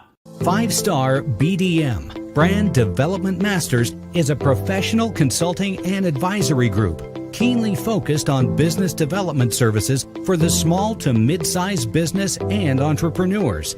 Although every business is unique, they often share business development challenges that can be addressed through smart branding. Services include process improvement and operations, digital strategy and transformation, business intelligence, digital marketing, and personal branding. Our business and personal branding company has helped a number of professionals and organizations to optimize and grow. This results in more business, more opportunities, better reach, positive outcomes. Visit www.5starbdm.com today to learn more. Ladies and gentlemen, get ready for an experience like no other. Tune in every Monday at 1 p.m. Pacific Standard Time for the... Ladies and gentlemen, get ready for an experience like no other. Tune in every Monday at 1 p.m. Pacific Standard Time for The Mary D. Show, where the ordinary meets the extraordinary. The Mary D. Show brings you powerful insights and inspiring stories from a diverse range of guests. Join our incredible host, Mary D. Welch, as she sits down with thought leaders, business owners, and change makers, sharing their journeys and successes. From career professionals and entrepreneurs to educators and beauty advisors, Mary D. Welch interviews sports figures and health enthusiasts, offering a platform for extraordinary voices. Explore the world of extraordinary people and places in business and finance, homes and real estate, beauty and wellness, education and empowerment, sports and health, and more. Want to be a guest on the show? Call 619-669-8603 or email Mary at marydwelch.com. Visit www.marydwelch.com to learn more. Every speaker has a moment where their words can spark inspiration, drive change, and transform lives. But what happens after the applause fades? With 5-Star BDM, your voice doesn't have to fade. We transform your live session into a professional ebook. Imagine your session becoming a permanent, interactive asset, reaching new audiences across the globe. Like Grant McGaugh and Dr. Eric Kelly III, whose session on the Mindset Revolution continues to inspire thousands through their custom ebook. Your ideas can become a lasting impact. Turn your session into an ebook that not only tells your story, but expands your reach, builds your brand, and engages your audience. With embedded videos, custom graphics, and a stunning flipbook or PDF format, your message will inspire long after the event is over. And for a limited time only during the Black Business Olympics, get your custom ebook today. This is your chance to transform your message into something truly unforgettable at an unbeatable price. Your package includes a professionally designed ebook, a flipbook or PDF, embedded video of your session, and custom graphics. Everything you need to showcase your message in a way that lasts. With 5-Star BDM, your session becomes more than a moment. It becomes an opportunity for growth, greater visibility, and lasting impact. See your influence multiply as your message reaches new clients, partnerships, and platforms. Ready to turn your ideas into a global movement? Visit 5starbdm.com to secure your custom ebook today. Your audience is ready to listen.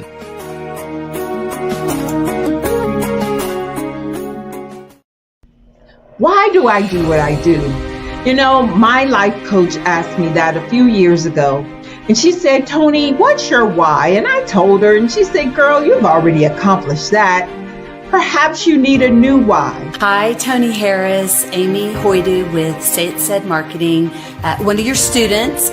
And just wanted to say thank you, Tony Harris, for spending so much time with me and giving me that boost in my business that I so drastically needed.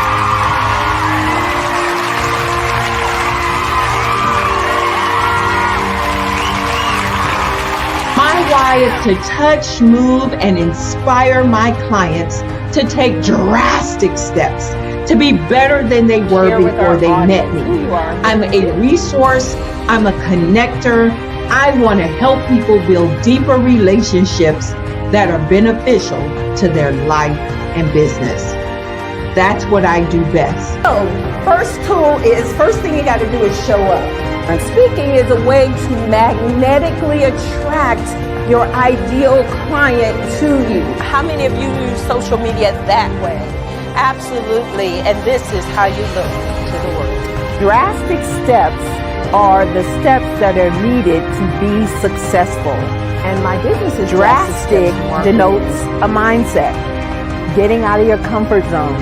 Doing something that you don't necessarily feel comfortable doing, want to do, but you know it's a necessary step to be successful in your business. I get the most satisfaction when I see my connections flourishing into relationships long after I am gone. Hi, my name is Jasmine Augustine with Media Jasmine, and I've joined several networking and referral groups in the area. And Network in Action Northeast Houston with Tony Harris Taylor is one of the best organizations that I've joined. I love that piece of what I do, and it is what fuels my fire.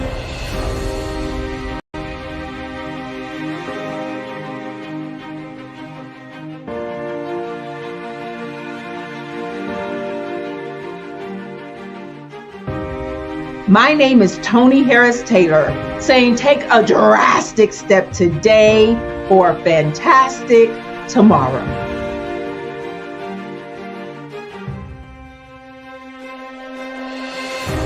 What if leadership wasn't about titles, but trials? What if your breakthrough lay beyond fear? In First Light, the brave path to authentic leadership, embark on a journey of courage, truth, and purpose. Face the wolf, hear first thunder, wield the sword and shield. This is more than a book. It's a calling. Are you ready for First Light?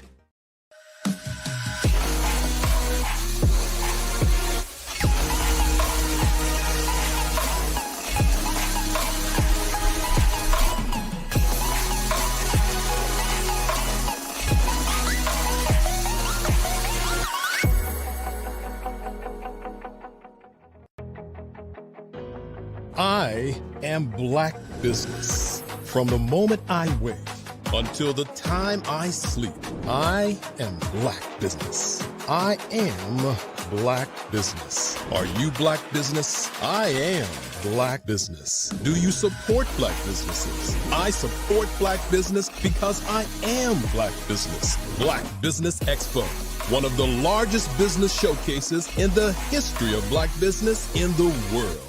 Sign up today at www.blackbusinessexpousa.com or call 919-308-9090. I am Black Business. The Black Business Expo's mission is to raise funds for high school seniors going to college or K-12 entrepreneurs. This expo is a fundraiser for students. Please, you may go to www.blackbusinessexpousa.com to donate to the scholarship fund or use the Cash App at PBX USA. Our goal is to give laptops and up to $5,000 to 10 students. Students can register online at www.blackbusinessexpousa.com. Every dollar counts. Please donate to the Black Business Expo USA Scholarship Fund.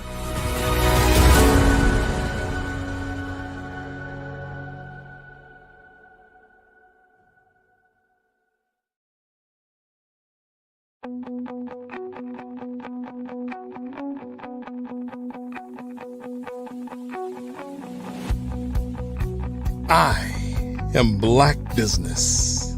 From the moment I wake until the time I sleep. Yes, I am Black Business. I am Black Business. Tell me, are you Black Business? I am Black Business. Do you support Black businesses? Listen, I support Black business because I am Black Business. Black Business Expo, one of the largest business showcases in the history of Black business in the world. The world! Sign up today at www.blackbusinessexpousa.com or call 919-308-9090. I am Black Business.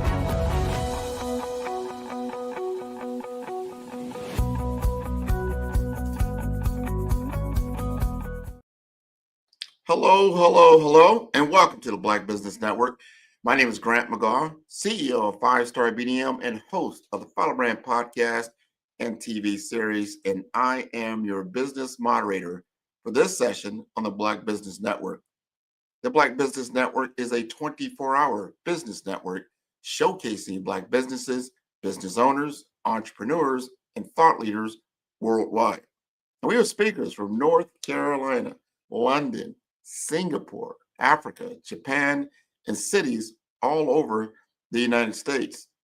The Black Business Network is a global community sharing its business knowledge to empower, inspire, and educate businesses about business.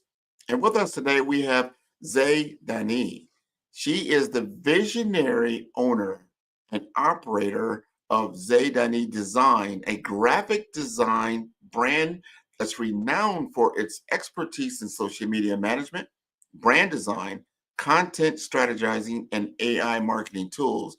And for over 5 years, Zay has cultivated a reputation for crafting compelling visual narratives and empowering a diverse clientele that spans media companies, some faith-based brands, social media influencers, and small businesses nationwide. And with a keen eye for detail and a passion for elevating brands, she delivers a sophisticated and impactful design solution. And Zay is currently accepting new clients in partnership with 2B Scene Studio, as well as Off the Lease Games LLC, and is ready to bring your brand's vision to life. So I'd like to welcome her to the stage. Zay, how are you doing today? Hi, good morning, Grant. How are you? I am doing wonderful. It's always great to see you. Obviously, we've collaborated. We're going to continue to collaborate. Everybody doesn't realize, but I'm going to be doing a little rebranding with my podcasting, and that visual design is going to be done by Zay. So we're all like, "Ooh, what is this going to look like?" So Zay, first, tell us a little bit about yourself and your company.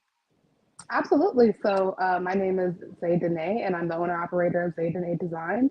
We are a brand that specializes in social media management and content strategy, as well as brand development. So we really want to hone in on all the things that make your brand special and unique, especially when it comes to your online presence in today's field. We're really big on marketing. So one of our biggest things that we've recently implemented is AI marketing strategies, as well as using AI for things such as image-based media and video media as well for our clients. So it's been a blast, honestly, running my business for the past 5 years. I started off as a brand designer where new brand owners would come to me and I would develop everything for them, from their brand colors to their signature slogans to their imagery, everything all the way down to their social media coding, of the smallest things like Instagram highlights. I'm all about seamlessness and I'm all about getting directly to the customer. So over the years, I just kind of built up my partnerships with some wonderful other Black business creators. And I have learned quite a bit and have been able to add a lot to my business. And it's been great, honestly. It's been a great experience these past 5 years. It's been a roller coaster, but my favorite roller coaster so far. I love that, man. I love the enthusiasm, your passion, it just exudes through the screen. I got a question though. Like I want you to take yourself before AI, before artificial intelligence, really, as we know it today, what your business was like, and then how AI has really changed the design industry and what you're doing. Oh, it's completely shifted things. When I first started, I was strictly using Adobe to create my graphics as well as Canva and even GIMP. But I was doing everything by hand, all the way down to the hex colors, all the way down to the background removal, shading. Everything was done strategically, specifically by my hands. However, with AI, it's completely shifted the graphic design field. And I do think a lot of myself and other designers are using it to our advantage to make our product more seamless, for one, but also just overall elevating our product. There's a lot of different tools that not only can change color, but they can add motion to your media. They can clean up your media with all the way down to the pixels to sharpen it. There's even things like, for example, when it comes to AI with marketing, where I can batch a bunch of content, which is creating a large amount of content all at once. I can put it into one of my AI tools, like my CRM, and I can schedule out 6 months of media for you in a few days. So I do think that AI has done a lot for my business. It's almost like having an assistant or 3 or 4 or 5 when you're using a bunch of different programs. But I will say it still does not beat working directly with illustrators, directly with other writers, directly with other content strategists, brand developers, because you'll never have anything as pure and as unique as working with another person. I believe that, and I've used some of these AI tools, and I know they struggle with spelling. You would think, of all things, you could get a nice, image created. It might have beautiful imagery, but then, it's not spelling, things correctly. Like Black Business Network will come out something, just looks bad. But you can kind of clean these things up. I've noticed that I'll use Canvas sometimes to kind of clean up some of the imagery as best I can. But the speed, and that's what I heard you say, is like you're not, doing things so much differently as far as the output, but the speed and quantity that you can put out is a lot better. And then I like the scheduling aspect that you talked about. So maybe you can only work with one client at a time, but now maybe you can work with 10 because you're able to automate certain sequencing there. But I like how you also said about the human element, the human in the loop. Still at this point, very, very instrumental in what you're doing and how you do things. Now, let me ask you this. Because one thing about, you get to the imagery, but how do you go from the client is telling you kind of what they want conceptually? How do you get them to really hone in on what it is that you want to produce and then mirror that idea? Honestly, Grant, it's different with every client because you're going to get clients that know exactly how to communicate what they're looking for, all the way down from the lighting angle to the colors, to the imagery of the people. And then you're going to have people that give you a few sentences and basically tell you to figure it out. What I will say, what has helped me a lot with my clients is, for one, having a sturdy consultation, making sure that it's anywhere from 30 minutes to an hour so I can clearly get what the client is looking for. And I think the most important part for it for me is reference media. I love when my clients send me, Instagram posts, things from Pinterest, TikToks, all types of things. Anything that resembles what you're looking for, it makes it easier for me. Because even if you don't know the type of media, or you don't know the type of animation, or maybe you don't know, what, typography this is, I can find that out because these are things that I've studied for a while. So let's say like you send me an image for TikTok, I know, the basic brand colors of TikTok. I know the brand fonts that they use, I know these things. So maybe the client doesn't know, but I know from those reference images and those videos that I can come up with something that's clear and concise for them and then communicate it to them. So like, they're not just necessarily looking at text, you have your Sanskrit and then you have your Serif, you have totally different things. There's a bunch of different elements. And my goal is to always break it down for them so that it's digestible and understandable so that when they leave me, they can communicate this to another designer if they don't decide to work with me again. Well, I like how you said concise and conceptual. You're putting it all together in clarity, right? The big C's, right? You've got to have your clarity of thought, but then idea. And I've seen people do that. You're like, you know what? Go out to 3 websites that are similar to your business, if that's what you're doing in a website. So you can at least get in the client's mind, a conception of what yours may look like with some nuances that you're going to build into it to make it uniquely their own. Talk to us about people. I think when they work with a person like yourself, a brand strategist, they don't know what a brand guideline is. Like, all right, here's your brand guideline. Well, what is that? How do you describe a brand guideline? The best way that I have been describing it to my clients is almost like the steering on a ship. It's something that keeps you in line with what your business is doing here. It's not necessarily a slogan, it's not necessarily a brand tag, but it's something that keeps you aligned on several different things, whether that be marketing, whether that be your imagery, whether that be your social media platform. Your guidelines are what's going to keep the ship on the straight and narrow. So that's how I describe it to clients so that it's, understandable. It's got to be because it'll have your color palette, it'll have your unique, we say the hexes, right? Yeah, all that, your typography, and then you can tell it, especially when you send it to a printer, right? You send it over to a printer, whether it's Kinko's or something like, look, I need this done, and here are some parameters of what I need it to look like, or you're going to be featured on a podcast or a show or something like that. So now you got your media kit, brand guidelines, like, hey, here's my stuff. So then it doesn't show up any kind of way, and on somebody else's platform, which is always good to do. Like, my logo looks a little different, but we'll see what that looks like going forward. So help us understand more about, because people say, you know what? I can work with any brand strategist out there. There's a bunch of them, whether they're here, they're over there, they're overseas. Why should they work with you? I think that people should work with me because I bring humanity back to graphic design.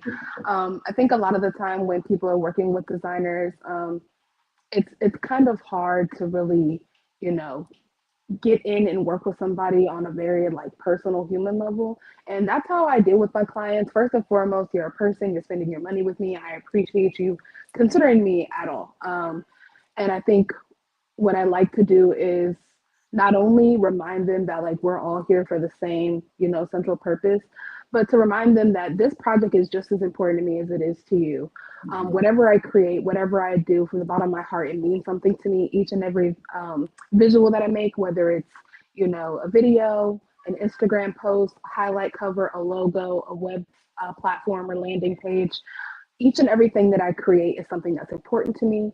I do put a lot of energy into it. My team works with me on these things. And these are things that matter to us. So we never want to see an unhappy client. We never want to have a client that isn't satisfied. So I think people should go with me because your satisfaction is the most important thing to me. Because if you're not happy, I'm not happy. So I love that. And that means we have the same skin in the game. And I like that. I want to ask you, what's resonating these days on these social platforms? Is it text-based? Is it text plus image? Is it carousels? Is it short form video, long form video, AI generated content, non-AI? I mean, what's kind of popping right now? So I would say there's a couple of things that are popping right now. For one, your reels and your YouTube shorts. super popular right now. Your short form video are things that people love. For the most part, we have about 4 to 7 seconds to capture people's attention on social media. So short form video is something that people love. So your Facebook Reels, your Instagram Reels, your TikTok Reels, and now with the monetization of YouTube Shorts, it's been a huge thing for creators to start posting on there, sharing their content in that way, so that you're able to get that younger crowd of people that only has a few seconds, to really get your media and absorb it. For one, I would also say that, of course, AI generated content, huge thing right now. It gives a lot of people the opportunity to be creative without necessarily having to put themselves out there physically. And it has become a huge thing. A lot of people are using AI generated content to monetize their social media platforms, whether they're honing in and becoming an expert on one specific topic, or maybe they're, using AI to create music. There's AI that we have now, like our Google VO3, where we can create extremely hyper realistic video media. So people are really, really into that as well. I would say when it comes to text-based media, I wouldn't say people are shying away from it. However, people do prefer their shorter forms. So your apps like X, Blue Sky, Facebook, they're shorter forms of content. They're more condensed. But for the most part, you're getting the meat and the potatoes in those posts of what you need. And normally they prompt you to a link or something like that to get further information. So people are liking those things. I think those are the things that are keeping people around. And then I will say one other platform that I think people are now starting to, finally get into and really hone in on is Reddit. Reddit is a huge platform, a lot of different ways to use it, a lot of different ways you can market on that platform, but also a lot of places that you can connect. And it's just a wealth of knowledge. It's truly a web of knowledge, and people really enjoy it. Let me ask you this. Is there like a thing like this is what you should not, put out as content on these social media like this is a big no-no. Do you have like a list like this is something you should definitely not do? Yes. So I would say I have 3 things on my list. First things first, someone else's content. We don't want to do that. A lot of people try to build their platforms based off of strictly reposting. I would say uniqueness is what people are looking for. People are looking for individual creation these days, things that are different, things that are true to you, and honestly, a lot of things that are homegrown now. So just reposting content, yes, you can get followers from it. Yes, you can monetize from it. But eventually, people are going to want to know more about you. So I would say that's a big no-no for me that I promote to my clients. You can promote media that's in line with your media, but just reposting content consistently without any of your own creation, eventually you're going to fall into a rut. So I would say a big no-no with that. Another no-no I would say for social media posting is repetitive content. So let's say you have a specific niche. You're more than welcome to, talk about each individual things within your niche, but you don't want to have 57 posts on, let's say albino crocodiles, right? Let's say that you specifically work on reptile content. You don't want 80 posts about that. Maybe 3 to 5. Maybe you have a weekly thing where you specifically hone in on that animal, but you want to give yourself a broad brush to work from so that people don't get bored of your content. Right. So that's another no-no.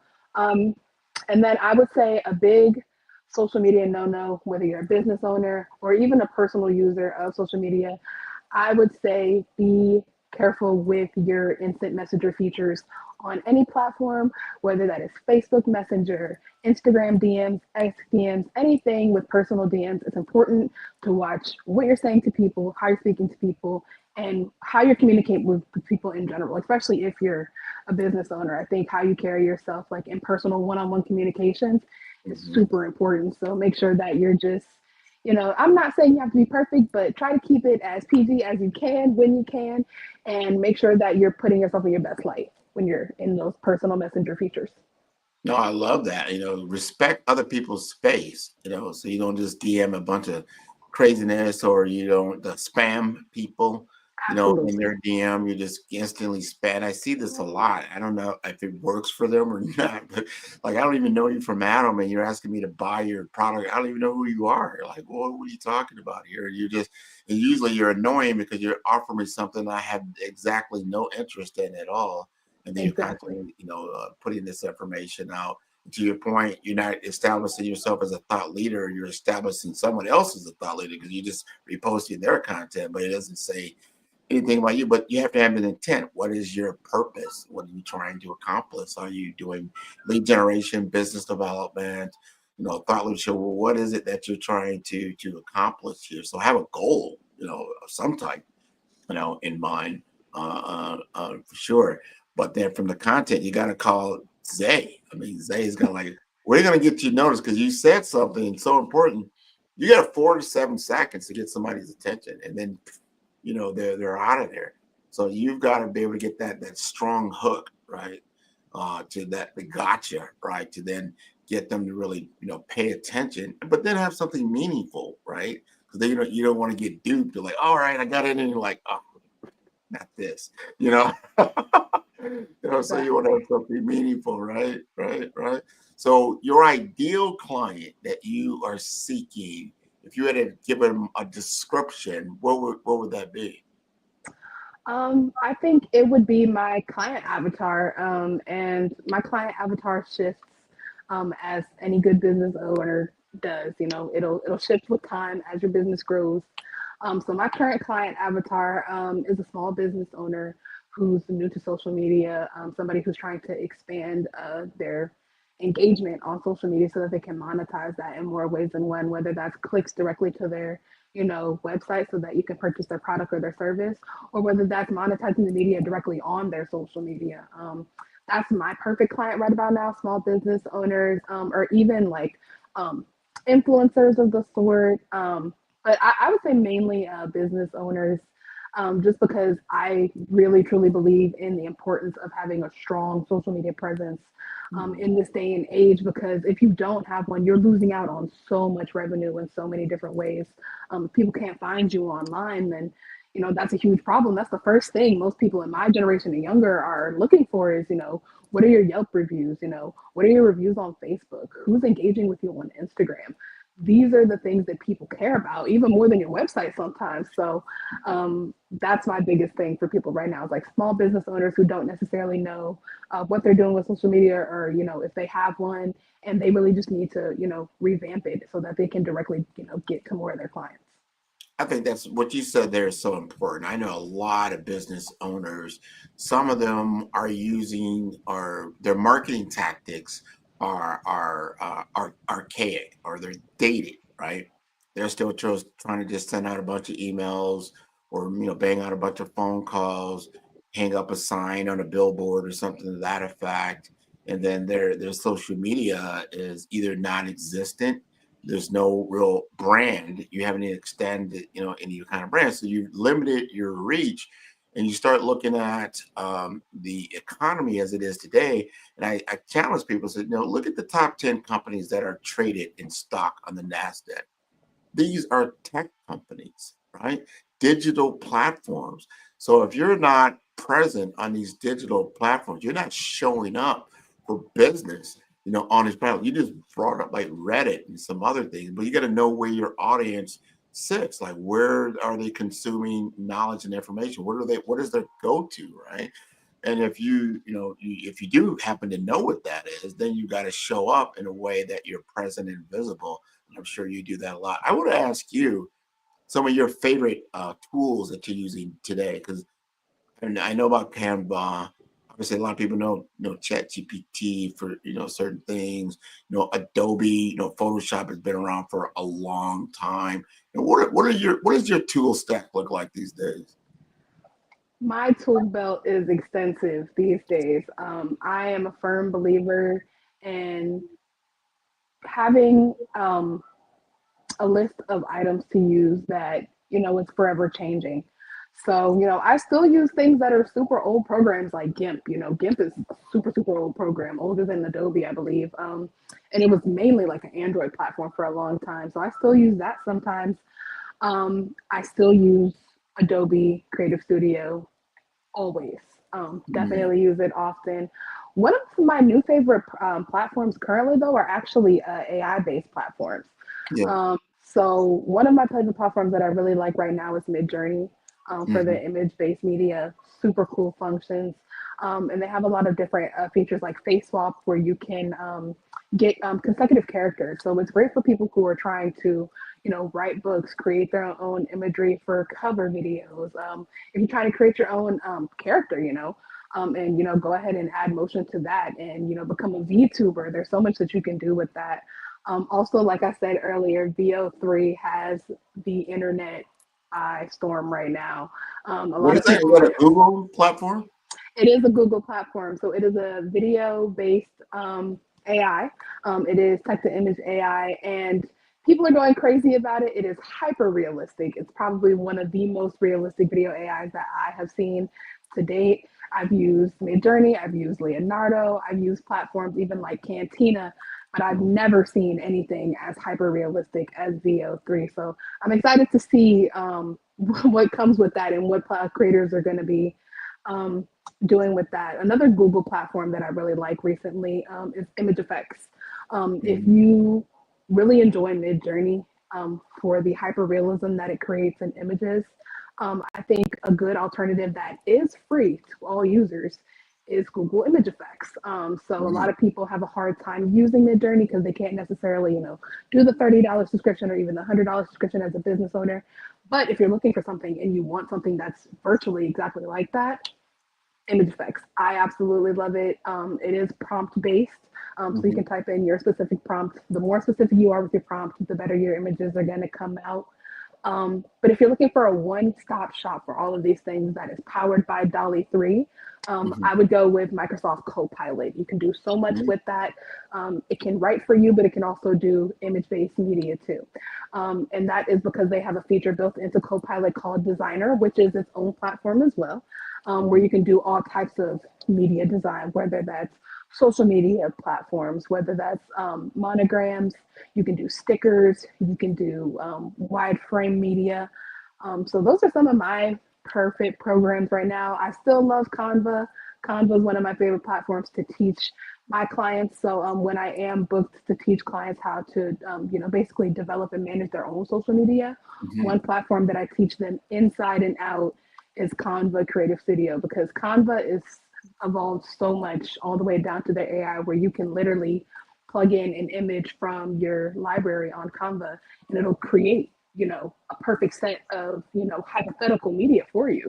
Yeah. And you can pick from that and edit it to your extent. So if you're a new user, you don't necessarily know how to edit, but you want something, that feature is super helpful for new business owners. So that's definitely still one of my favorite platforms, especially for people who want to create their own media, but they just don't know where to start.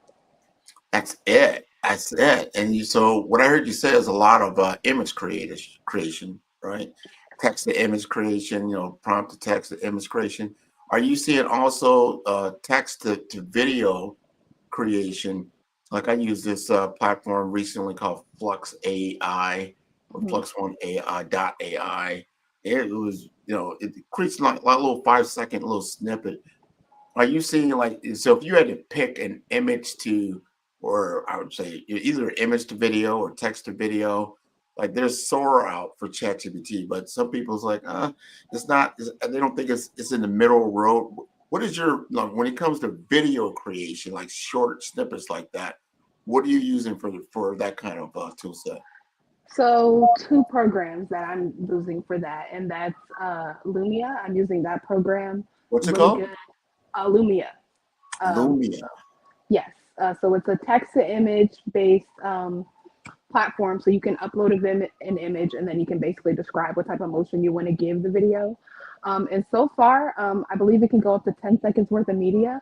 Typically, I use about 5 seconds myself because I'm not looking for a long snippet. But I love that platform. It comes out really seamlessly. There aren't a bunch of deformities. That's the biggest thing that people have when it comes to AI, deformities. So I like Lumia for that. But I also really like another platform that's pretty new, and it's called Hailu. So that's HAILOU AI. Hailu. HAILOU. Hailu. Okay. Hailu AI. And that is also a video media where it is image and text based. So you would upload the image of your choice, describe the type of imagery or physical like motion that you would like in the video, and then it creates it for you. I actually used it recently for a client, and I absolutely love it. I've been having lots of fun creating all the different clips that we're going to need to put together his marketing video. But it's really cool to see it, come to life. Like you can make it do something simple, like pan out so that you can see the background kind of expand, or you can do something extravagant where, I had an image that I uploaded of a family playing on a yacht, and I was able to add motion to the water and waves. I was able to add birds in the sky flying around, the clouds were moving, and I also was able to show the family waving and, blinking at everybody. So that's a lot of motion for one individual image. So I would definitely say my favorite one right now is definitely Halo for motion. For small, yeah. Now, can you add an AI voiceover to it or any kind of recording? Yeah, absolutely. So it gives you the media itself. I normally trim in my own audio, and there's different platforms you can use for audio, whether you record your own or you put it into an AI generator, which basically you can do, text-based, verbal recordings, or you can do something where you record something yourself and you upload it, and then it just does like a voice change feature. But all of these AI put together can literally make a movie these days. You can use that image AI coupled with that video AI coupled with, your voice AI, and then you can also couple that with a music generation AI, which turns into like its own entity by the time you're done. Wow, that's so creative. I think what I've heard you say during our discussion is that AI has made you more creative. Like it's exponential in what you personally are able to do, where you were probably somewhat limited in the tool set that you had prior to some of these AI tools. Would you agree with that? Absolutely. Before this, there's things that I didn't think I was able to do. And still, I would still give credit to, the people who were superior in these fields, the real experts. But, never did I think that I would be able to do audio engineering on my phone, and actually create, a song that I can use, without any royalties or issues and put it in my media. Never did I think I would be able to do that. Same thing for motion graphics. I come from a field of having a passion for graphic design because I was a painter. I was a painter and a poet before I ever touched graphics. And I always wonder, how can I, make my artistry something that is something I can help the community with. And that's how I got here to graphics. And with AI, working alongside me in the projects that I'm doing, it feels like the sky really is the limit now. It doesn't feel like there's as much that I cannot do. I still like my courses though. I still sign up for new graphics courses every year to learn new features and products. But having AI gives you, it allows you to have that creativity without limitation. Yeah. You have the knowledge. You provided the context, and then it can create the content at scale. I think that's awesome. I am looking so forward to working together. We're going to unveil this, so everybody, pay attention. It'll be coming out soon. Some work that Zay is working with me on 5-Star BDM, put on the Follow the Brand podcast, the award-winning, world-renowned Follow the Brand podcast. So we have an opportunity to have Zay on today on the Black Business Network. You got to let the audience know how to contact you, and tell us just a little snippet about what is Off the Lease. What, you're working with them. We had Troy on, I think, yesterday. You guys are collaborating. People are like, well, it's like they got something cooking in the kitchen over there. Like, give me a little bit of understanding of that. Yeah, absolutely. So Off the Leash Games is a platform that I recently have joined within the past year and some change. We've been working together, Troy and I. It is a platform for development. So not only do we develop video games, we also develop applications and websites with Off the Leash Games. It has been quite the journey working with Troy. Honestly, one of my absolute favorite business partners. Don't tell my other business partners. But working with him is absolutely lovely. We're actually working on some applications currently. And I can't wait to share that with you guys once the client says we can release it. We've also been working on some video game development where I've been tasked with creating different characters for this video game, landscapes and different worlds. So it's just awesome, really, working with Troy, being able to do that. Also, he consults me for so much when it comes to graphics, when it comes to the simplest things, all the way down to like picking brand colors, all the way up to, these huge projects like, character design for a video game, which is a first for us, but have been awesome. Working with those developers and those game designers has been super awesome. So right now we're cooking up a couple of things in our kitchen, but with myself and Troy and the team of interns that we work with, we're able to hone in on several different areas of media to help our clients, whether you want to create your own website, you want to create your own application, or if you want to, go ahead and redevelop and strategize your social media. We're kind of like a internet one-stop shop. Yeah, I like that. Hey, it's a great way of saying that. Now you got to tell them, well, all right, you told us the good stuff. How do we get in contact with you? Absolutely. So you can get in contact us with for a few different ways. For me, you can follow me on my social media platform to get me most directly. My link is in my bio. So my Instagram is my name, which is ZAYDANEE_. That's going to be my Instagram, and that's the quickest way to contact me. If you click that link, you'll be able to see all of my different services in my bio, as well as anything from my current portfolio, my current studio, and you'll be able to just shoot me a DM. And when you DM me, it does send you back an automated message with my email and my number so that we can get a consultation on the books. Because if you're ready, I'm ready too. Oh, we are ready. That's Zay Dene, right? I like that. Kind of rhymes, doesn't it? Like, is your mom, it's like, hey, Zay Dene? So, funny story. So my name is Asia Clark, as my real name. But Zay Dene is actually a nickname that was given to me in college because my name is Asia Dene. But my name is spelled with a Z. And a lot of people did not know how to say my name at all. And I was put in a group chat with over 1,200 other freshmen. And they decided that they were not going to try to figure out how to say Asia. But what they were going to call me is Zay Dene, and they all agreed they liked it, and I thought it was the cutest nickname, so I just kept it. So ever since 2016, the people have called me Zay Dene. Yeah, it's and very that was my memorable. business I love it. So thank you for sharing that story. Zay Dene, everybody, you got to get with her for your design work, your social media work, anything to do with digital marketing, that one-stop shop. I want to thank you again for being on the Black Business Network, the Black Business Olympics. Look forward to having you back again and seeing all the work that you're doing.